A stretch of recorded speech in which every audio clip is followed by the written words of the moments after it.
So you can all accept the record prompt if you so choose. And yeah, so welcome everybody to the, and happy Valentine's Day. Today, of course, February 14th, 2022, our second annual Valentine's Zaag'idiwin Day online celebration. I'm actually thinking maybe in 2023 we'll have a in-person conference, possibly. I don't know. Maybe in Hawaii or something. I don't know. Where should we go? No. But well, I think inevitably we'll have Brazil. I said, yeah, come to Brazil, but I said dream big. Yeah, dream big. Yeah, and so I'm happy to co-host this year's event with Emily Gilpin. And we want to also acknowledge, RJC Engineering, the Conservation Through Reconciliation Partnership, and the Isak Alam Foundation hosting this year's event. And as mentioned, I'd like to ask Patricia Soullis to open us up in a good way this morning. And I've known Patricia for a few years now. She came to our Eastern Regional Gathering, what was it, Bear River, I think it was on the east in Nova Scotia. Back in 2017 is when I first met Patricia, and she's been a real champion for IPCAs in New Brunswick and beyond ever since. And so I'm really happy to have Patricia here, not only to help open us up in a good way, but to also be a discussionist with us for the first part of today's agenda, which is the first 2 hours, focusing on love-based economics, Indigenous perspectives on economics. So over to you, Patricia. Well, Ewan, Eli, and welcome everyone. It is so good to be in this space with you.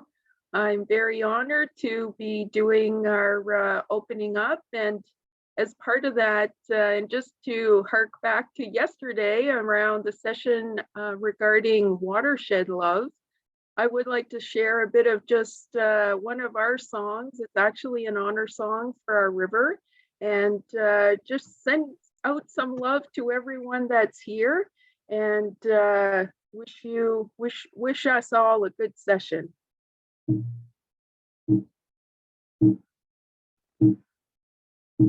Wala stuck by Malakwe, Ahajide Pamigo, Wala stuck by Malakwe, Supel Mia, Niguas Pamepin, Wazizichnil askamil, Niguas pamipin, Wazizichnil askamil. Willie.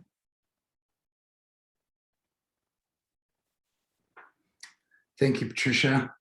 Always good to hear your singing. Brings me back to Fredericton. Okay, I probably should have made Sude the co-host because she's telling me what to do in the sidebar here. How do I make you the co-host, Sude? Spotlighting and stuff like that. Oh, hey, Carl, you could make Sude the co-host. Anyway, sorry, technical difficulties, guys. He's co-host now. Okay, lovely. So with that, I'd like to, again, we're acknowledging the topic of the conversation today around love-based economics, Indigenous economics, and to start off the dialogue, and also Megan Youdelis, I'm so happy that Megan's going to be helping to moderate the conversation today. Megan is doing her postdoc with the Conservation Through Reconciliation Partnership. She is focused in on sort of financial solutions for Indigenous protected and conserved areas. So I guess really first thing in order is for you to introduce yourself a little bit, Megan, as well here. Hi, everyone. Yeah, thank you, Eli. I'm so honored to be here. I'm coming to you today from the territory of the Anishinaabe, the Haudenosaunee, the Wendat peoples, the Mississaugas of the Credit, and the Chippewa. It's Treaty 13 territory and covered by the Dish with One Spoon Covenant. And I'm just really, really excited to be here and so honored to be in a virtual room with such amazing thinkers and speakers who I can't wait to learn from. As Eli mentioned, I am part of the Conservation Through Reconciliation Partnership. I've been a postdoc on that project for a couple of years, looking at challenges to IPCAs that are posed by extractive industries, and how nations are standing their ground and protecting their land for future generations in light of those challenges. And now I'm back on the project, as he mentioned, hoping to create a resource that will be helpful for nations who are looking to create sustainable funding and financing for their IPCAs. So this is a session that will be very relevant to my work as well. So the format, I think, for the panel, I think we're still waiting for Carol Ann, is that right? Yes, I sent her the link. So we'll see if technology lets us do our thing today. Should we go ahead or wait for her? I can provide a little bit of context. And sure. Where initially, I mean, the original inspiration for our for the Zaag'idiwin Valentine's Day celebration came in the New Year's Eve celebration of the Aichi targets sunsetting on December 31st, 2020. Emily Gilpin co-hosted that with me, and we had Dr. David Suzuki on, and there was a bit of a moment in the conversation where we were talking about collaborating with Crown governments and taking a responsibilities-based approach to nation building or nation rebuilding, and one of the things that came up was this word economy. The word economy, in my view, in my experience, is such an interesting word because it's become it's really the way it's used today in modern language is very far from the original meaning of the word.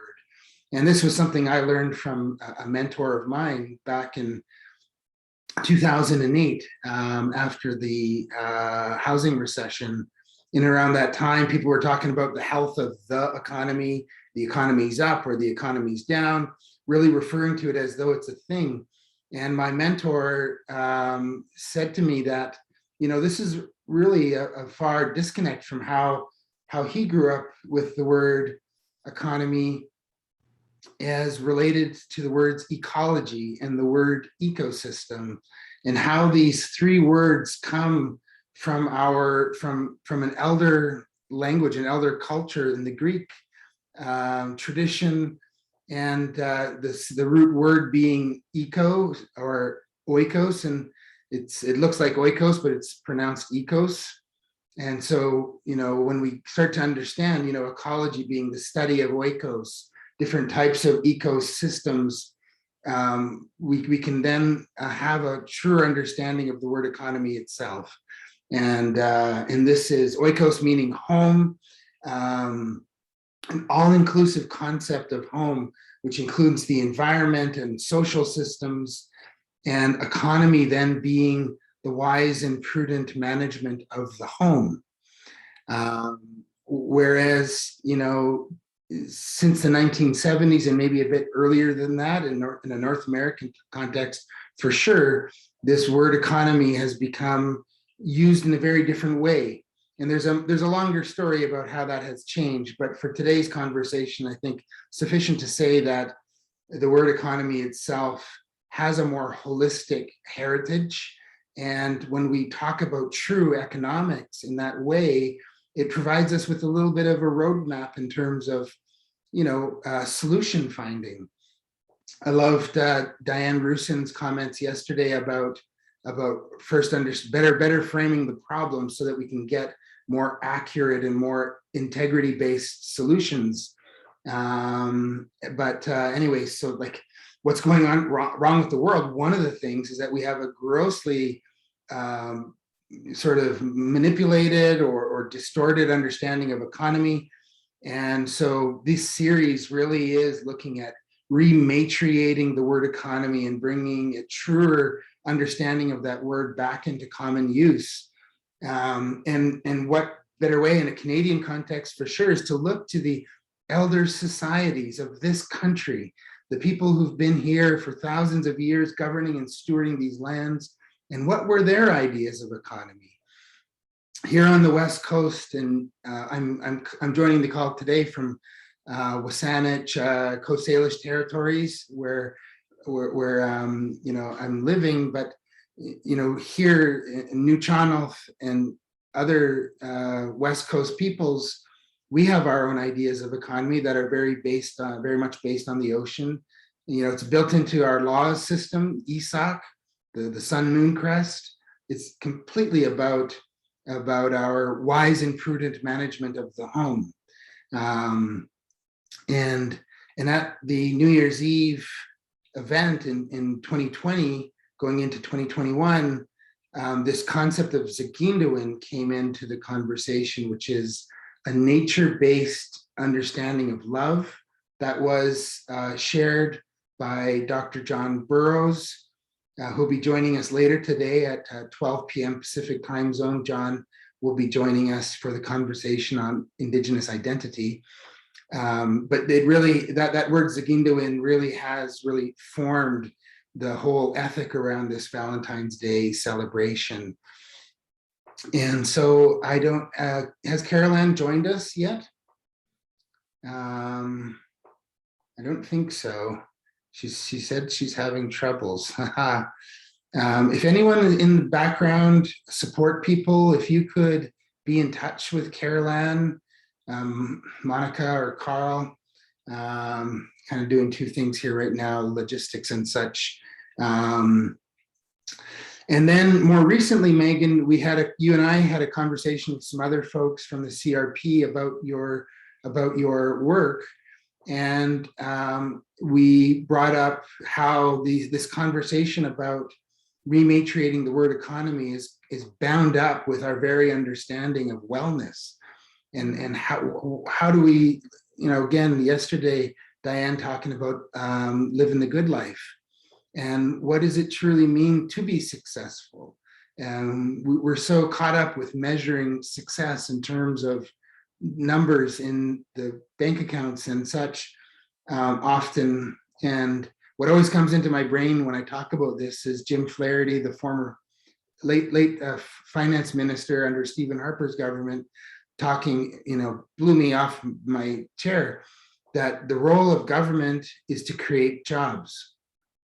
And I couldn't agree with that. And that this is not, the role of government should be about how can we make a more fair and just society and allow to create a policy environment for people to live that good life.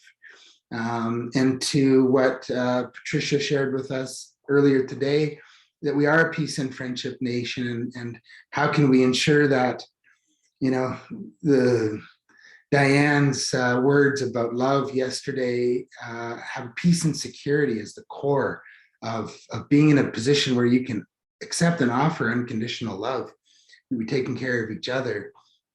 Still resonating with me, Diane.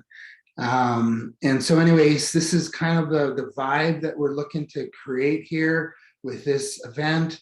The conversation, Megan, that we had a few weeks ago, looking at different ways of calibrating or measuring success, and how some of these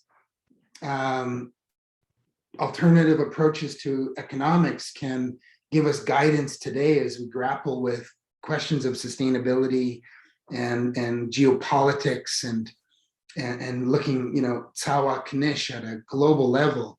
There's Carol Ann Hilton right there. Perfect. While her audio is connecting, I'll just wrap up that thought, which is that, there are very sophisticated, advanced ways of understanding economics that are still available to us today. The genocidal, whether it's cultural genocide or full-on genocide, all of these policies have attempted but failed to destroy these knowledge systems. They're still here. They're in the languages and the cultures and the teachings of our elders, and we can still, this is very much the message from the elders that I've received throughout the pathway. We traveled in the 4 directions of Canada, and all of them resonating with this idea of having a responsibilities-based approach moving forward. And this is the era of, also female leadership and reconceptualizing the good life for all of us. So welcome, Carol-Ann. And sorry you had some difficulties with the technology. It wouldn't be a Zoom conference call without at least one problem, but it sucks when it's like the main person for the first, one of our top main people for the first session. Thanks for joining us. Carol-Ann Hilton, I'm biased because she's my relative from the West Coast. She's from Heshquiet and Nuchanoth Nation, and she has been the driving force behind this Indigenomics movement, and things like $100 billion Indigenous economy, and really centering the great potential of Indigenous peoples of leading the new economy in Canada, really. So thank you so much for joining us today, Carol-Ann, and we'll turn the mic over to you for your thoughts on this subject. Yes, absolutely. Thank you. Can you hear me okay? Good. Uklasish Carol-Ann Hilton, Heshquiak Supsish Uklas Wakatushko Etza Umti. I am Nuchanoth from the Heshquiet Nation on Vancouver Island. I'm signing in from the Lekwungen territory in Victoria today. As you can see, it's very, very sunny. It just seems to be hitting my desk right now. Thank you so much for inviting me to be a part of this gathering. Again, my apologies for being late. My internet decided to shut off completely. So what a wonderful event that you've brought together in such an important topic. Big respect for the work that you do and the spaces that you hold, Eli. In developing this concept of Indigenomics, I've reflected often, where the word came from and the space that it needs to take up, and really the meaning that we are able to shape as Indigenous people.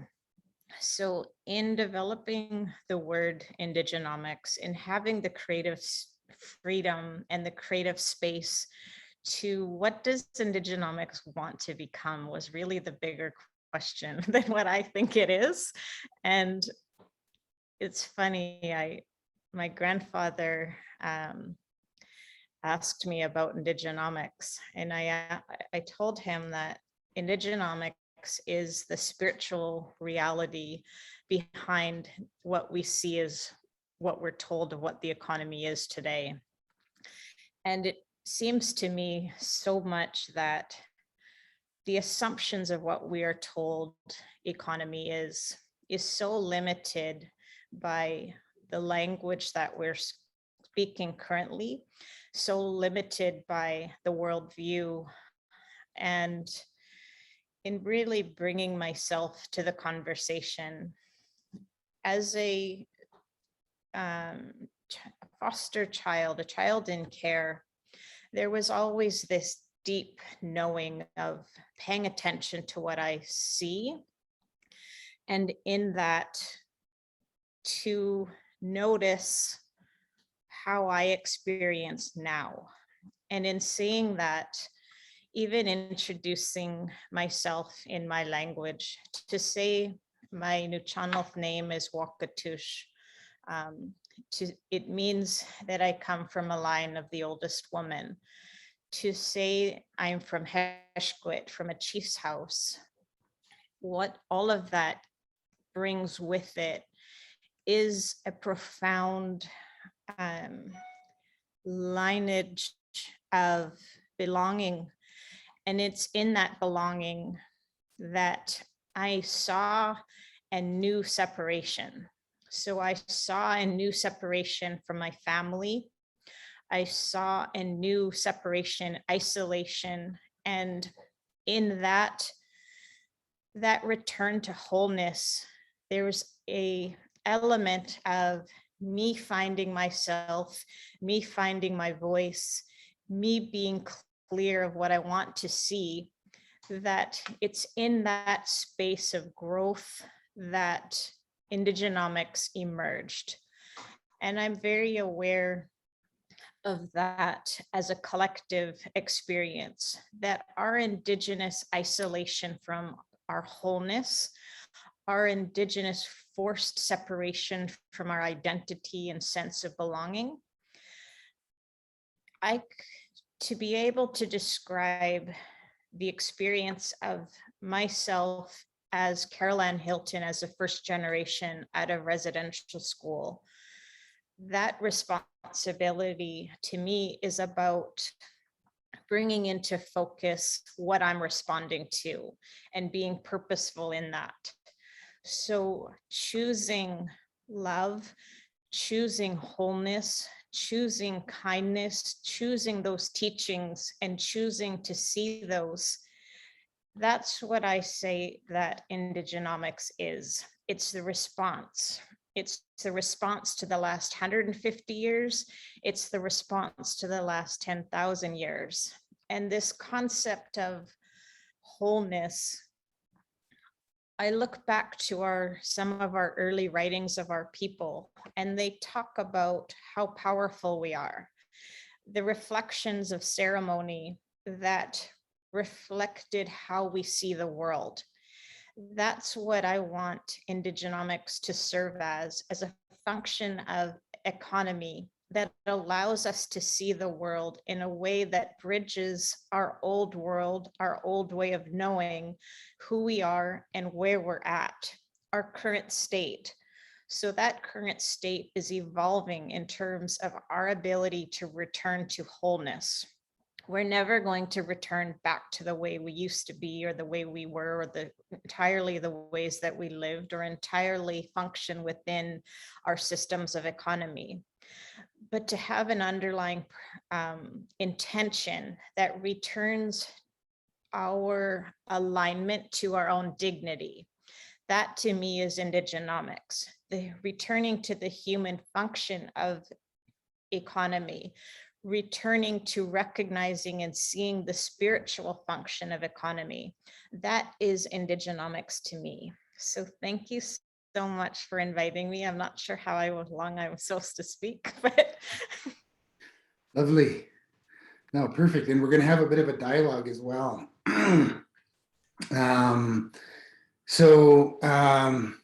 Yeah, like that's, and you know, the beautiful thing about what you've shared is that when we look, one of the first chief and council meetings I ever attended in my own community, one of the elder ladies' grandmothers came up to me and she said, you know, she's like, I don't know where this First Nation thing came from, but we're Tlaoquiet, you know, this is who we are. Like we don't have to add on a qualifier of, you know, Indian, Native, Aboriginal, First Nations, or Indigenous is, you know, the message she had for me. We're kuas, you know, real live human beings. We're going to you know, this conversation will bridge nicely into the conversation about identity later today. And the beautiful realization that I had coming out of that conversation is that we're all from different elder societies around the world. It's just that some people are more connected with who they are and where they're from, and some people are less connected to who they are and where they're from. You know, in 1973, a fellow named Schumacher published a book called Small is Beautiful, Economics as if People Mattered. in this book, he delved into different cultural worldviews of economics, and found that there was all these treasures in these. I think about the Buddhist economics and a variety of different elder societies from around the world, and what do they have that figured out to live that good life. And so, yeah, your words resonate with, I think this broader reawakening that's happening collectively, that just pursuing more dollar bills doesn't actually lead to happiness. And particularly now bringing it into a Canadian context or into a watershed level context, that it is the peoples who have stewarded and governed those lands since time immemorial that have the most advanced understanding of the wise and prudent management of the home, and how to successfully govern those watersheds for biodiversity and for sustainable livelihoods. And so our other panelist for today, as mentioned at the beginning, Patricia Soullis. Patricia and I, as I mentioned, we had this conversation starting in 2017. And I think it was maybe 2019 or 2020. Patricia, you can tell the group about this. You attended a conference about the deep green economy, and I was so happy when you got home from that. We had a conversation, and you were just so jammed about this, the things that you were learning about there at this conference about the deep green economy, or I forget the exact terminology. I think it was deep green, and how we could potentially utilize similar strategies with IPCAs. And so, yeah, feel free to share with us, Patricia, how your own experience of that felt and transpired, and where you want to go from there.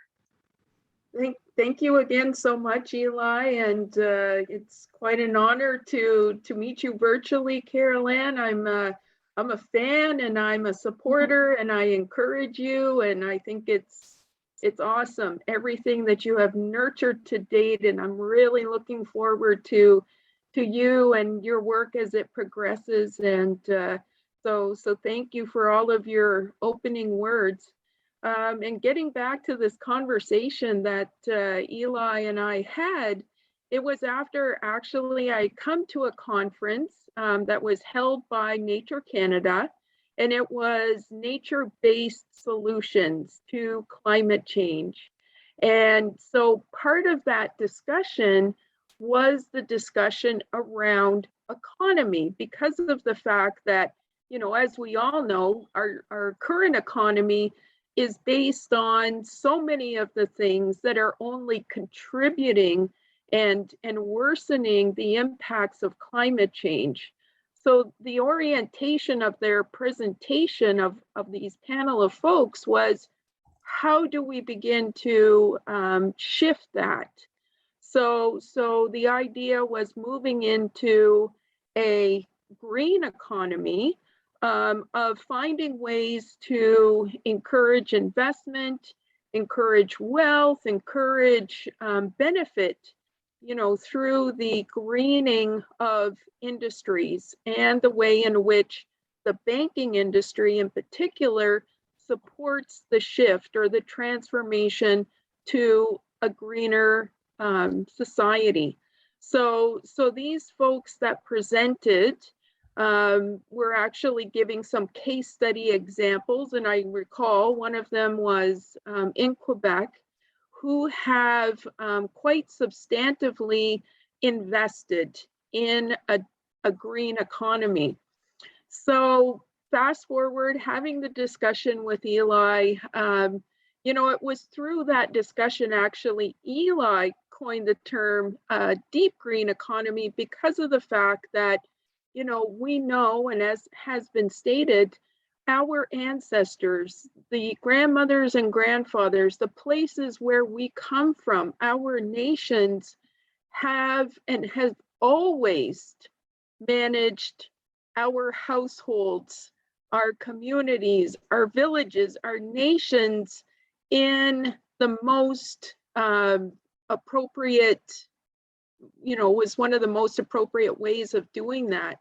And their whole system was based upon, essentially taking what we need, ensuring that there was enough for future generations, and always having this long-term forecasting, let's say, of how to benefit, not only so that we were well taken care of today, but that into the future we would always be taken care of. And that's what positioned, to me, our ancestors, our grandmothers and grandfathers, to be the ones who entered into treaties on our behalf, because of the fact that they knew that there was dispossession already happening.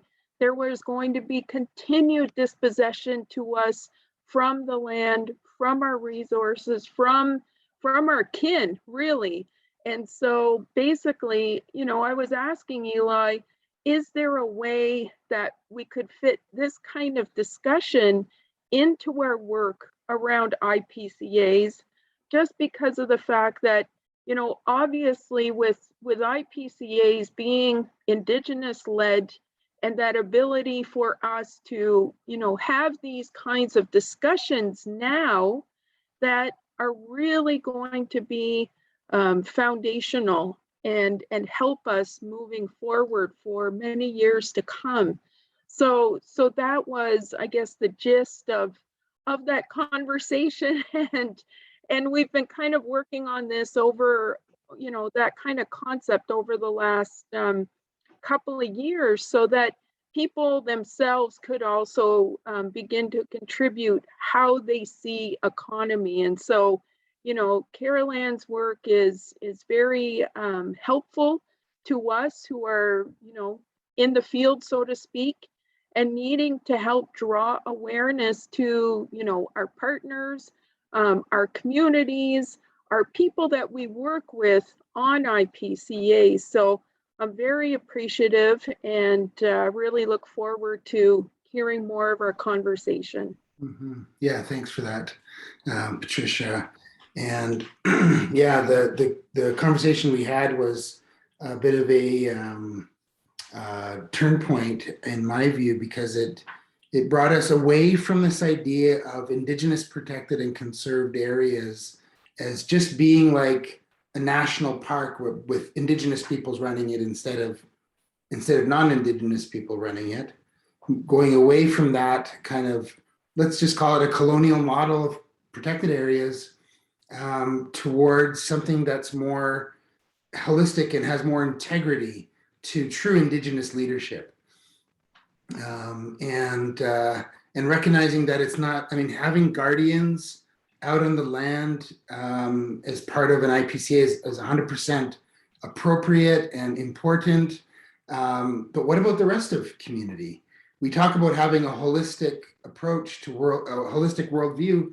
Well, we have to walk the talk of that and look at IPCAs in that holistic way, where we're interconnecting human systems and ecosystems in a more appropriate way for the benefit of all of us. And like you said, and with the view of improving the world for the unborn generations to come.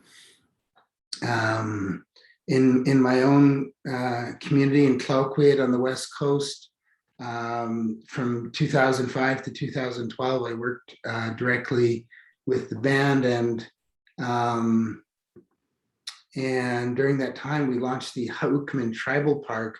And when we were going through our planning process, the time frame that was suggested, from conversations with the elders, was based around the cedar tree as one of our cultural keystone species. So we ended up creating, a 500-year, looking at 500 years into the future.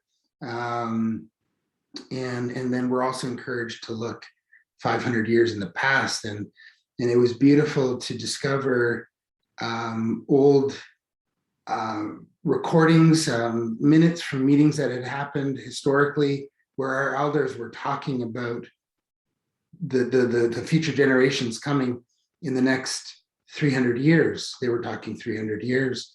And to feel that somebody who has long since passed away, my elder relative, was actively making decisions in my best interest, made me feel loved in a way that I had never, just a new context, a new texture of love that I had never experienced before.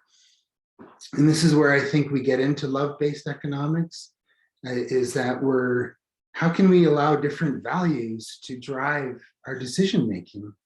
And part of it is coming to terms with our own mortality. People who are part of my inner circle know that I often talk of my own mortality.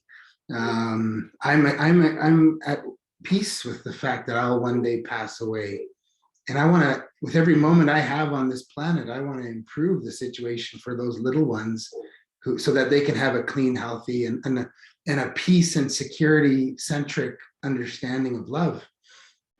And it is 100% possible. Not only is it possible, but it's actually more advantageous for us to center those concepts when we're talking about economics. So I'd like to add Megan back to the spotlight here today to join us. The conversations that we're having here about what are the opportunities for invoking these different concepts in an IPCA model is bang on to what Megan has been exploring the last, weeks or months with her research, but she also goes back further. You were inspired, Megan, when you read Braiding Sweetgrass and some of the things in there. So I'd like to invite you. I'm kind of becoming the moderator here somehow. I'd like to, sorry, slap my own hand. But I really was inspired by our conversation where you talked about how you were kind of jazzed up around this whole thing. And so maybe if you could share with us that inspiration and what you learned from that, and then also what you're doing with your postdoc in a little bit more detail to IPCAs maybe. Sure, absolutely. Yeah, thank you. Thank you for everyone's reflection. It's been so wonderful listening and learning from all of you. So yeah, I guess a bit about me. I mean, going further back than just a couple of months, I've been a political economist or political ecologist for a long time now. And basically what I've been doing is, studying conservation spaces, traditional kind of colonial capitalist conservation spaces, and how devastating so many of them have been, not only in, evicting indigenous nations, but then turning to this kind of hyper-capitalist kind of management model that doesn't actually protect, nature in the long run. It's not something that we really want to emulate going forward. And so, being in this space and critiquing these, very colonial, very kind of hyper-capitalist models, I think people are at a point now, especially, as people were talking about, that it really is a decisive decade, right? The next 10 years are a really big deal in terms of climate change. And so I think people are kind of at the point now where we're ready for change, and we realize that what we're doing is not sustainable, and people are starting to, theorize alternatives. But what I notice in a lot of the kind of theorizing that comes out of the kind of, Western academic tradition is that it feels often like people are trying to kind of reinvent the wheel, and that a lot of what people are putting forward are things that many indigenous nations have been doing for millennia, right? And then you'll have other people kind of come forward and say, oh, well, that's not realistic. It's not realistic to move away from these really, individualist, self-centered models of economics, because that goes against quote unquote human nature, right? And there's this idea, again, in this kind of colonial mindset, that human nature is inherently selfish, is inherently greedy, and that everyone is just homo economicus, or these self-interested, quote unquote, rational actors that will do whatever it takes to maximize their own personal benefit, even if that means harming their community or, future communities, right? Future generations. And so I obviously don't believe that. And I think it's a really ahistorical view of quote unquote human nature. And, that's why I find it so exciting and so inspiring to actually study, Indigenous traditions and Indigenous economic practices that prove that that's wrong, right? It proves that that's not the case. We don't have to resign ourselves to that ideology or to these practices. And it gives me a lot of hope for the future, especially in this kind of decisive decade. And so, yeah, one of the inspirations that I've had recently was reading Robin Wall Kimmerer's book called Braiding Sweetgrass. And in it, there's a whole bunch of different things that are really, I think, important and relevant to the conversation. Firstly, she talks about the potlatch system, which is really, really innovative and really kind of redefine this idea of wealth as how much you can give as opposed to how much you can personally hoard individually. And I think that has huge implications. She also talked a lot about the idea of a gift economy versus a commodity-based economy, where a gift, seeing things coming from nature as a gift changes your relationship to it. And gifts between people also set up relationships between people. So if you give a gift, then you create a relationship where there can be reciprocity there. Whereas in a commodity-based economy, if you just see things as kind of divorced from social context and that you can just pay money to get a thing, it actually severs relationships, right? Because once you pay, there's this idea of parity there. And then once parity is achieved, then you don't need to have anything else to do with the person who sold it, or you don't have to think about the context from where that commodity came at all. And so I just found that so interesting. And she writes, if all the world is a commodity, how poor we grow. When all the world is a gift in motion, how wealthy we become. And I just thought that was, such a light bulb moment. I really, really liked that. And then kind of along those lines, she talked also about kind of this idea of the language of animacy and how English, and this is something that I think Stephen Nita has also mentioned as well, that English is really the language of commerce, where we view things in our environment as its, right? We don't give them animacy. They're nouns, they're not verbs, right? They're not in motion, they're not animate really. And I think this kind of goes back to some things that Diane was saying yesterday about if you think about things in your environment as related to you or as a relation, then again, your relationship to those things would change, right? If you think about a tree as an it, then it becomes pretty easy to just chop it down and chop all the trees down and turn them into something that's more valuable. Whereas Diane was talking about, if we think about nature as our mother, would you ever say something like, I want to extract as much value out of my mother as possible and then just walk away and have no kind of form of reciprocity or whatnot. So so these things I find really inspiring, really hopeful. I guess do you mind if I kind of take over the moderator, Eli? Oh yeah. No, I'm just totally vibing with your throwback, because that was a really powerful part of Diane's sharing yesterday about using that metaphor of like, how would you talk to your mother this way? And then switching that just gives me shivers that, and these are really powerful ways of reshaping our economic relationship to the earth.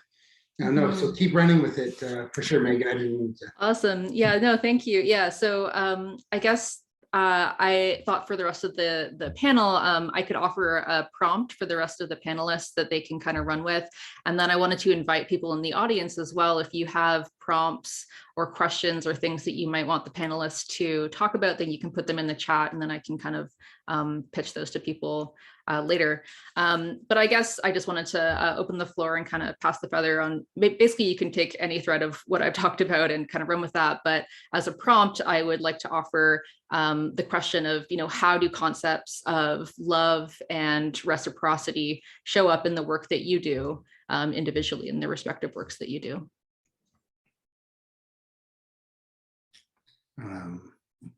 Ladies first.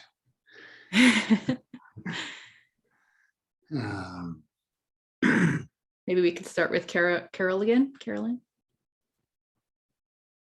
Muted.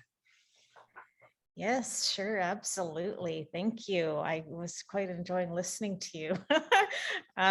Love shows up all day, every day, all day. I love love. So being able to operate from how I love our people, where I see Indigenous excellence, where I see our teachings enacted or animated, as you say. I really am interested in this concept of economic displacement because how we experience that as Indigenous people is multifold, multidimensional, multi-reality. And to really understand that experience of displacement, of our own responsibility, what we saw as the blood ties to the DNA that describes how responsible we are. That concept of stewardship is woven into our DNA. So to experience that as displacement, as economic displacement, is essentially that removal of human dignity that limits how we express resilience. I very much see that to establish a concept of Indigenomics prime directives that beyond Indigenous reality, but places the importance of the human experience into economy in a much more real way, to look at the prime directive of dignity. So often we see a growing field of well-being focused economics or natural asset focused economics, but to place and bring into the narrative human dignity outside of the construct of human rights. The absence of human rights is still a construct of our human dimension as defined within law, but to look at human dignity as a function of how we relate to each other, that's the original form. So to be able to bring focus to dignity and understand that as how we direct Indigenous resilience, to how we direct the concepts of Indigenous impact. When we can describe resilience in our own worldview and in our own language, when we can describe impact and our responsibility through our own worldview, the systems of management, the systems and thinking of risk all have to shift. This concept of generational thinking or generational wealth creation as a prime directive in itself returns to better constructs of decision making. I was a number of years ago, I brought my grandma to my great grandmother's village on the maternal side to a language camp. And I was a little nervous. I didn't want to go by myself. So it was in a Hattasit out on the west coast of Vancouver Island. So I packed my grandma up in the car. I bring her to language camp. And I had never been there. I was in care. So I had come home back to my community. I'd been home a long time. We drive into the village, and my aunties that I had known, but I'd never been to the village, they're like, welcome home, welcome home. And I think that concept of generational ties and belonging is really the best expression of love. And that in itself comes with responsibility. And it was very, very beautiful to experience that if we were to say in our own Nuu-chah-nulth language, what is community? So we had a group of learners and a group of fluent speakers referring to, how do we describe community? What does that mean? How are we told that? And how are we limited by that through English? And this gentleman that was older and very quiet, he spoke up at the very end and he said, the context was, how does funding apply in a limited way to an annual or quarter expression? So how are we going to use funding? How do we describe community? So this older gentleman speaks up at the very end and he said, community to me has to stretch back beyond this generation, and we have to think all the way back to our first ancestor. And to be able to so simply expand the way that we see the world as Indigenous people, that is the power that we bring. And that power is driven by love. It's driven by belonging, and it's driven by this sense of responsibility. And that is Indigenous excellence. And that's what I firmly believe, that as a leader, I choose to see Indigenous excellence, and Indigenous excellence is love. Thank you. Beautiful. Wow, that was really, really powerful. Thank you for sharing that. I think that's definitely something that is lacking in the kind of colonial capitalist context that I study, right? Because it is this kind of really short-term, self-interested maximization, as opposed to, there is no concept of 300 years into the future. So that's incredibly powerful. Thank you for sharing that. So maybe we'll pass to Patricia. Yeah, so that was very meaningful, and I really resonated with a lot of what you said, Carol-Ann. It's so important that we have this kind of space to be able to express these things that in actuality we don't often get to express.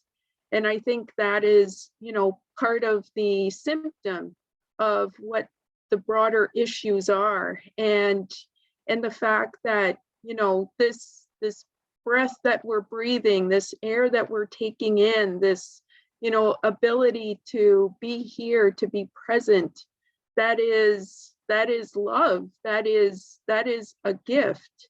And so to me, that is how personal it is to me, how connected we are to everything that we do, gives it that importance. And just reflecting on what Eli said earlier about mortality, and the fact that we all are cognizant of eventualities.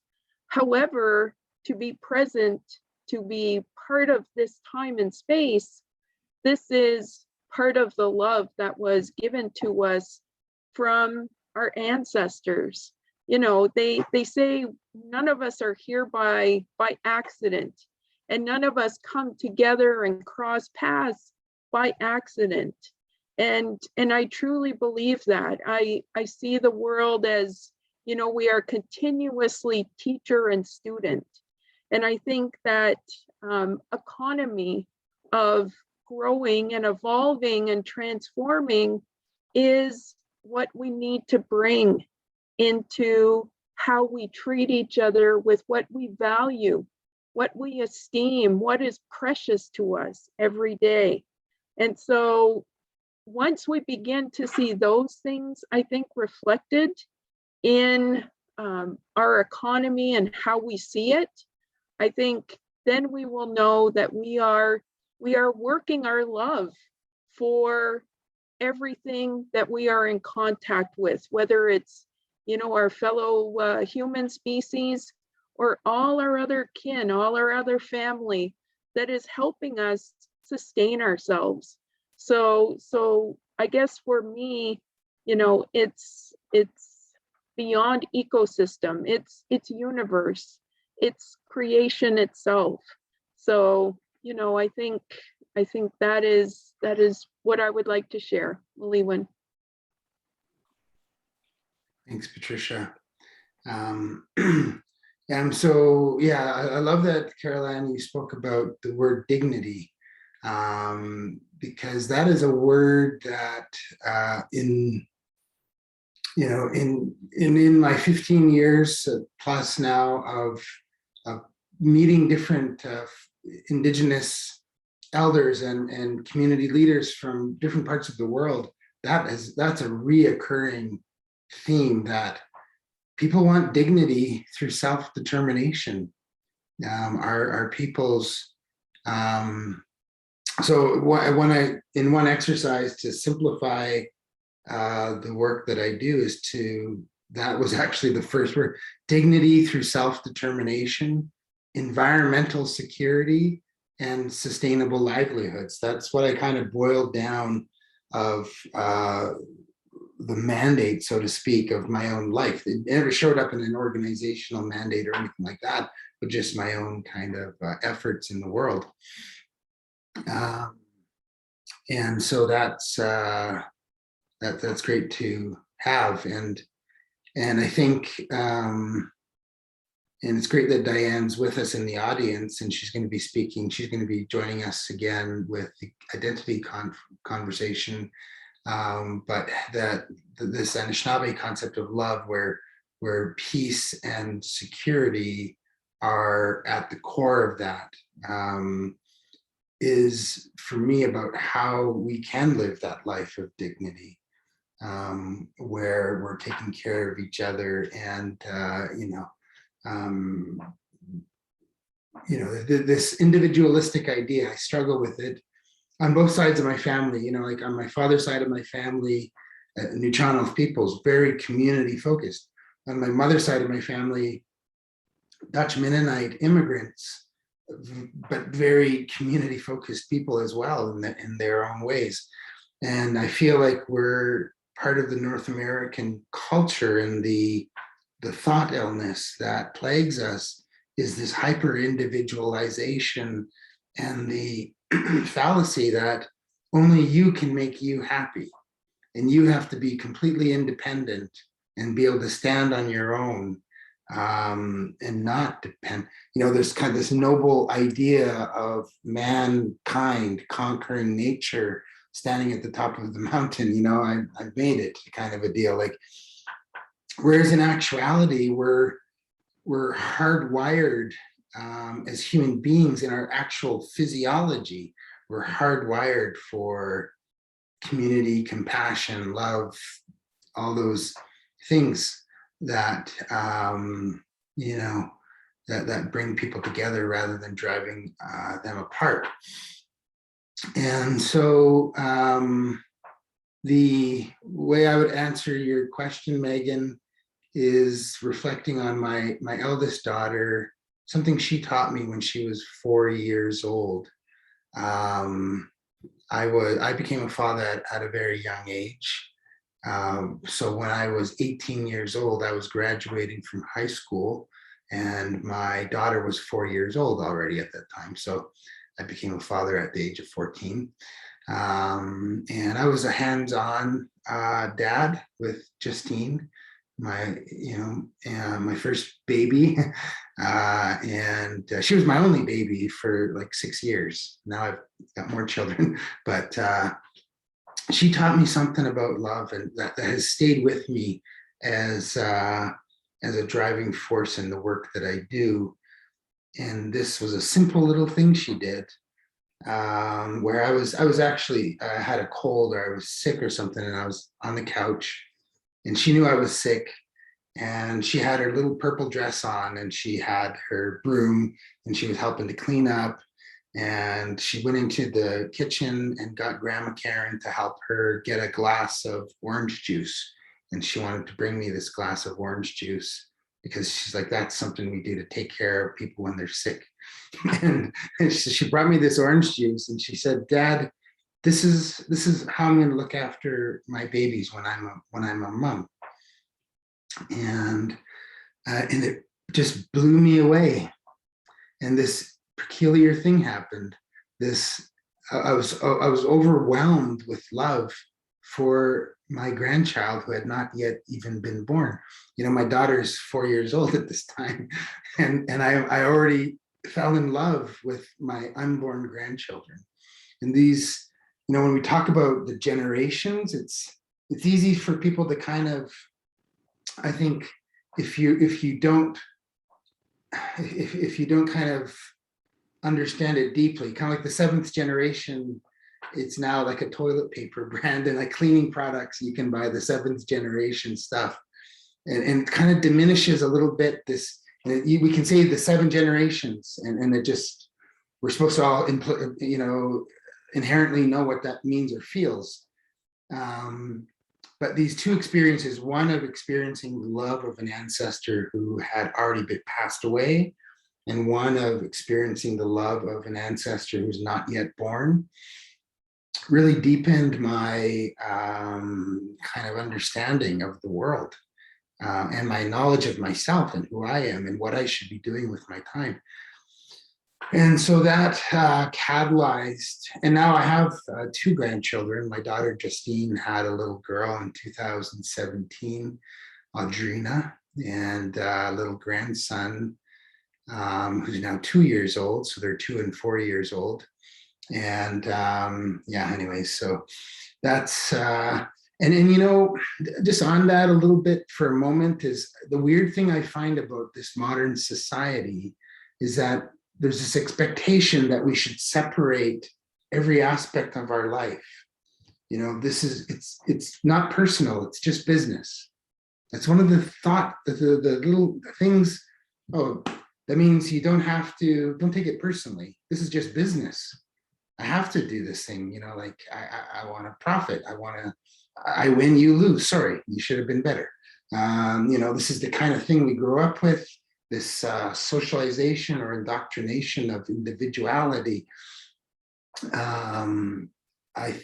Severin Suzuki, she made this big speech, and I forget exactly where it was, but it was to an audience of the United Nations, and they were talking about, I don't know, it was like I forget the year, but anyway, she did this big speech. Some helpful person will put it in the chat.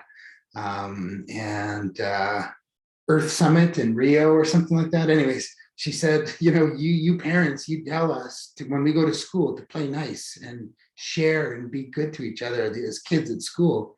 But then when you go to work, you do things, you make decisions that have consequences that you know, makes me cry at night, I think is her exact words. But anyways, that separation of, it's not personal, it's just business.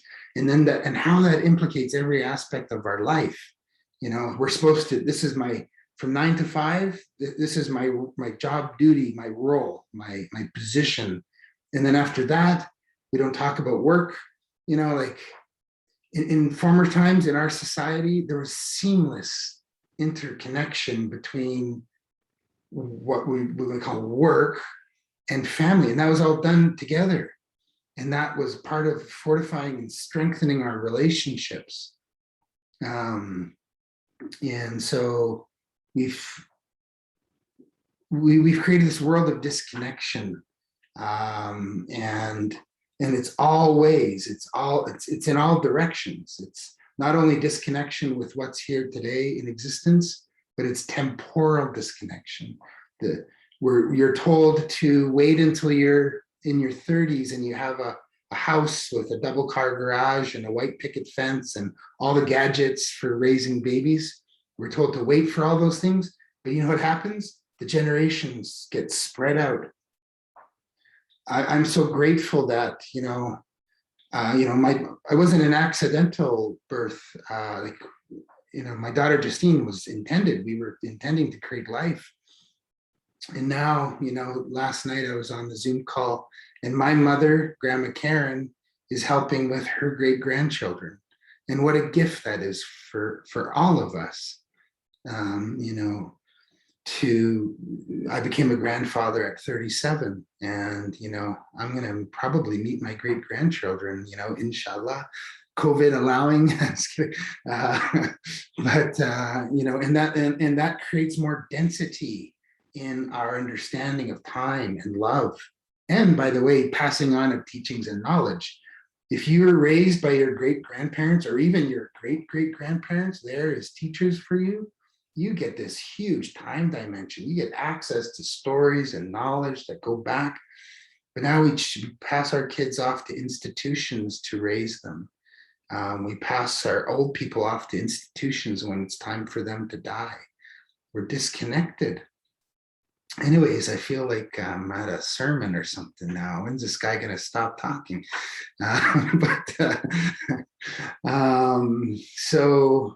So anyways, that's my, kind of reflections on the question. And we can just kind of vibe in like whatever comes to mind. But also at some point, Megan, you know, like I know you'd like to share about your particular work with the CRP, because that's going to be interesting for people. And it's actually linking, so both Carol-Ann and Patricia have signed on to become part of this new thing that we're doing called the IPCA Development Fund, Indigenous Protected and Conserved Areas Development Fund. That's the big announcement for today, is that we're going to be speaking publicly about this new fund that was set up right before Christmas. And so throughout the Christmas break, we were snowed in here in Victoria for 2 weeks. I was just calling people like Carol-Ann and Patricia and be like, hey, doing this new thing. It's all connected to what we've been doing so far. Do you guys want to help paddle? And they jumped, Carol-Ann and Patricia both jumped in right away. And that just made the holiday so bright and wonderful. And I can share with you later on, towards the end of this session, a little presentation on that development fund. But this is my point, is that like we're going to have the governance of it, which is going to be Indigenous led, but we're going to also have a secretariat and another kind of circle of experts to help advise and help, you know, strategize and such, and grow this fund for Indigenous protected and conserved areas. And Eric Wilson and I had the conversation the other day, Megan, that it would make perfect sense for the seventh stream of the Conservation Through Reconciliation Partnership, which is focused on IPCA economics, infrastructure, and financing. It would make so much sense for that group of people to become part of that secretariat, to become part of that circle of experts, so like the Indigenous members might become part of the governance committee, but all the other people like Jennifer Stoney and Ben Benoit and like folks like yourself, and we can add on others.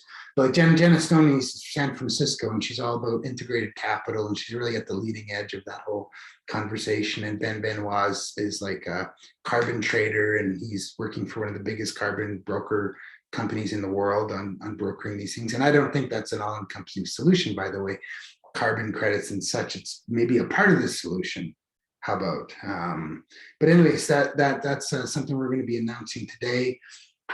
And so Megan, if you want to share your scan thus far, and then what you're hoping to accomplish, and how that might link with the seventh stream and this IPCA development fund.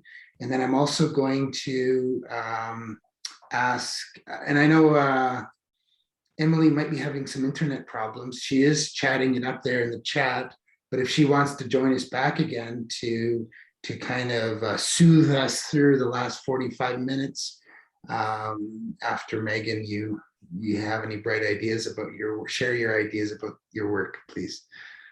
Oh, sure. Yeah. And I just want to say there's a lot of, I invited people to share some prompts in the chat. So if you have time, there are some people in the chat who have put forward some really great questions and prompts for the panelists as well. Yeah, so just the finance scan that Eli was talking about. So that will be something that is primarily for the seventh stream, which is a part of the Conservation Through Reconciliation Partnership. So it's a research stream led by Eli and Eric Wilson. And the idea for this scan is basically to respond to requests from Indigenous partners for more information around sustainable financing for IPCAs. Basically, people are really interested in declaring IPCAs, but how do we fund these things? And so the initial concept for the scan, and we're definitely open to feedback on this, because we want to make it as useful as possible. But the initial concept for the scan was basically to have an introductory section where we talk about a lot of the things that Eli was mentioning at the start of this session, talking about this more holistic understanding of economy that's deeply tied with ecology, and also looking at some of the ways in which different nations across Turtle Island have used really innovative social practices throughout their histories to sustainably generate wealth and well-being in ways that respect natural law. And then the second part of the scan is going to be looking at how different IPCAs are currently funding their work in accordance with natural law. So we're going to look at examples of what people are doing and look at different pillars such as ecosystem services, carbon markets, ecotourism, artisanal mining, perhaps a whole bunch of different pillars that could be useful for nations to use to fund their IPCAs. And we might also link to some information around, conservation trust funds and things like that that might be useful for people. And then the third part of the scan is going to be this forward-looking piece where we think about what could be possible, or what are ways that we could really think innovatively right now in terms of I think the IPCA Development Fund is a great example of this, but the We Rise Together approach to make sure that, IPCAs across the country are able to tap into these really sustainable mechanisms to fund their work. So I guess I'll leave that for Eli to talk about. That's really great. Section, but yeah, really great that you're doing that. And so, Emily, you've been hearing this conversation. I always enjoy your reflections and your prompts and stuff. So we'll pass the feather over to you to kind of bridge us into a Q&A type situation, and people start getting your ideas and questions ready. Yeah, as Megan mentioned, there have been a few questions, so I'm happy to share those, what have been shared so far. But yeah, I'm someone that always has more questions than answers, which I think is a good thing. Did I cut out there? Yeah, maybe I'll kill my camera. So Might be cutting around. yeah, let's kill our cameras so so the internet.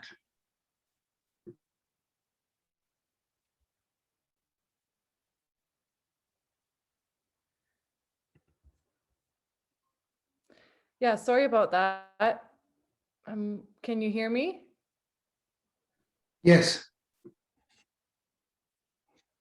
All right, sorry about that. I mean, I have a lot to share, just from, not to share, but more so to think about and reflect on from everything that's been shared so far. I love having this conversation today. My mind is just reeling in a really good way. So many thoughts are coming up, thinking about all of these Indigenous concepts of love, ones that have been, shared in my own life and experiences, and thinking about how Indigenous concepts of love really contrast with, a colonial capitalist concept of love that we usually experience, or that is often sold, especially on, days like Valentine's Day, which can be very material focused or self-focused or isolated, even focusing on like one couple, or looking at hetero love, or looking at momentary love. And, another big concept that keeps coming up through these conversations is whenever we talk about Indigenous values and cultures and concepts, always comes in this big conversation of time, or thinking about time and the expansion of time from being, my life here now and my family that I know, to being generational. And the way that we think about time will affect the way that we think about our solutions. I have someone that I admire greatly, an Anishinaabe philosopher and scholar, Kyle Powys White, WHYTE. And, he gave a talk once that I reported on, where he was saying that, Band-Aid solutions, this urgency in the way that we think about time and climate solutions, is actually harmful for everybody, but it's not in line with Indigenous concepts of time and solutions and conservation. And we're not thinking just about the last 50 or 100 years, we're thinking hundreds of years. We're looking at solutions and governing systems and ways of being and relating that, spans centuries. So it's really this expansion of the way that we think about time and our solutions. And that's what's exciting me about today in this conversation. So I guess just to bring this conversation, into our daily lives, one thing that I was wondering is when we think about Indigenomics, and I'm so happy to hear Carol Ann share your thoughts on Indigenomics, and really clarifying for me at least, how that's woven in all of these concepts of love, all of these Indigenous values that have been shared here. What ways can people, either small and big ways, can people support Indigenomics in their everyday life? Like, what are things people can do after this conversation, today, tomorrow, that can support everything that we're talking about here, can support Indigenomics in real time? That is a great question. Can you hear me okay? Okay. Yeah, I think that bringing visibility to Indigenous entrepreneurship is everything. Really being aware of Indigenous entrepreneurs in your local community, and not just artisans, but services, whether it's yard cleaning, baking, hauling, transportation, food services, really bringing the value of Indigenous entrepreneurs into your awareness is really important. That's one way.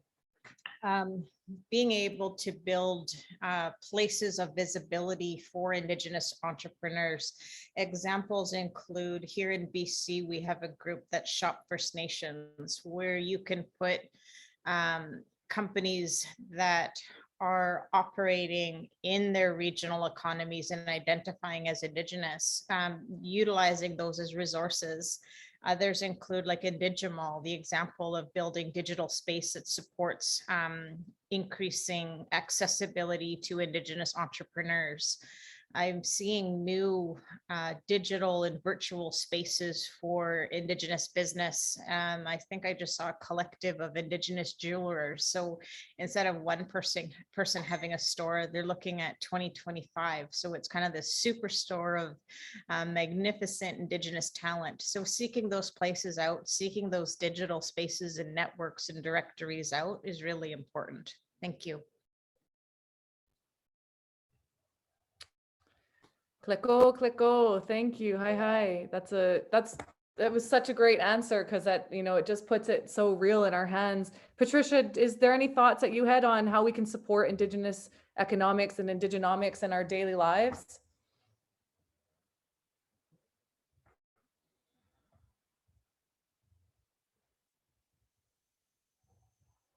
You're muted. I just wanted to quickly say that I think this is exactly what we need to do, is support more of these discussions, especially coming from where we're all coming from.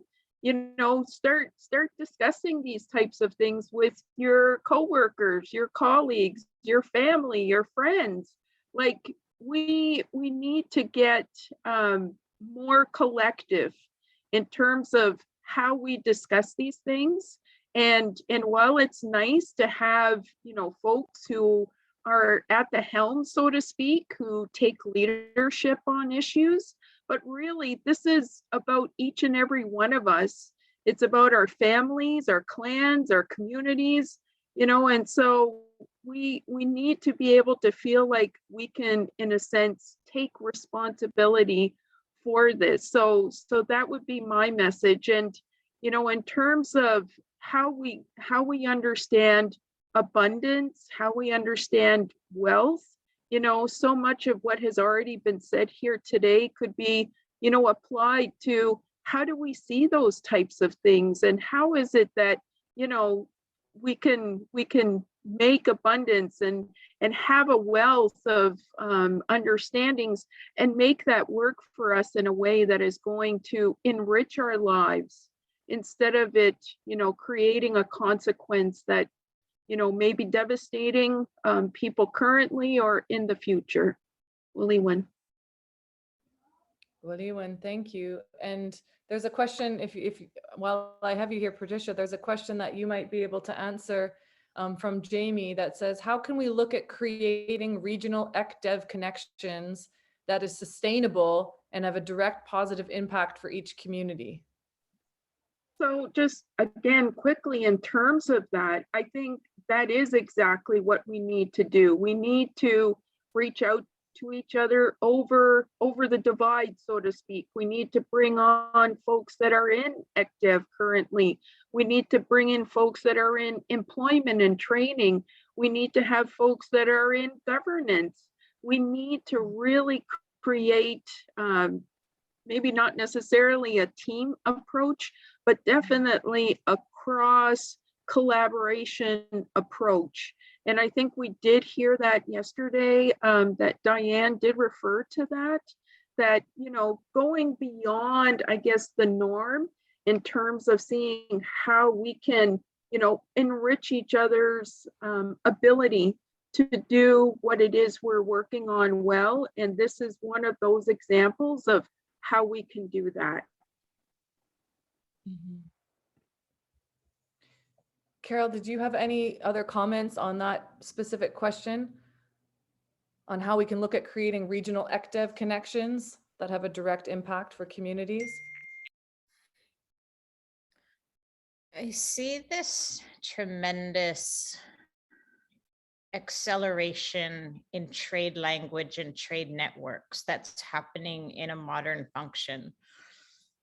The upholding of those across what we would call the Americas, but the bloodlines of Turtle Island itself, I think it's this reawakening of sense of place and identity and responsibility that's happening across resource management, across the spectrum of our modern economies as Indigenous people. It's really in that place that we can redefine our modern law. We referred to that natural law, but to where and how we participate, I think there's this entirely new space that's emerging that, while coupled with urgency in terms of those larger human issues that are seeking Indigenous input and Indigenous having that seat at the table, this is really about our ability to translate so from the ancient to the modern. And that's a beautiful thing that I see about being alive right now, is that we get to support that space as people. As Eli says, in our new channel language, the word for koas refers to our humanness. And to be able to define our space, that emergence is so powerful, and I think speaks to that question that's being asked. Thanks. Thank you. And there's another question here from James that asks, what might love-based Indigenous-led economics look like in structures for governing protected areas? I'm happy to. Yeah, go ahead. Seeing as this is hosted by Isak Olam, I think that to go into our Indigenous language of Inuchannel, the word for respect is Isak, and to understand there's a simple way of kind of a topographical version of respect, but you look at the 5-dimension, the 5G version of respect, and how that's expressed as Indigenous value. I think engineering that concept of respect into decision making that directly reflects into the economies of protection and stewardship and responsibility. So designing and engineering our values as decision-making platforms is really a love-based Indigenous-led response, that nurturing of space for the long term, of managing impact, managing responsibility, managing belonging, managing ceremony and expression of reality. That's so much bigger than what we would understand economy to be from a Western perspective. So that idea of an Indigenous-led economy what are we leading with always comes back to those teachings, the ways of being, those relationships, and the language that what it is that we're protecting. The structure of it isn't for and against or creating those polarizations, but more speaking to the united forces of collective belonging over the long term. So collective relationship. And I think to bring those into governing spaces, particularly with a lens of protection, that increase of our responsibility and actualizing that in terms of actual leadership structures, that's really what is being enacted within the space and structure.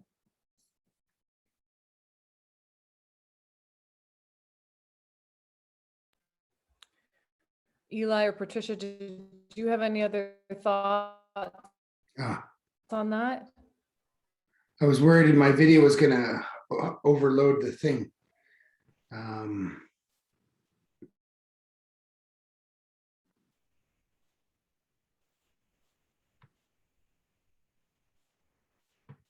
Okay, can folks hear me now?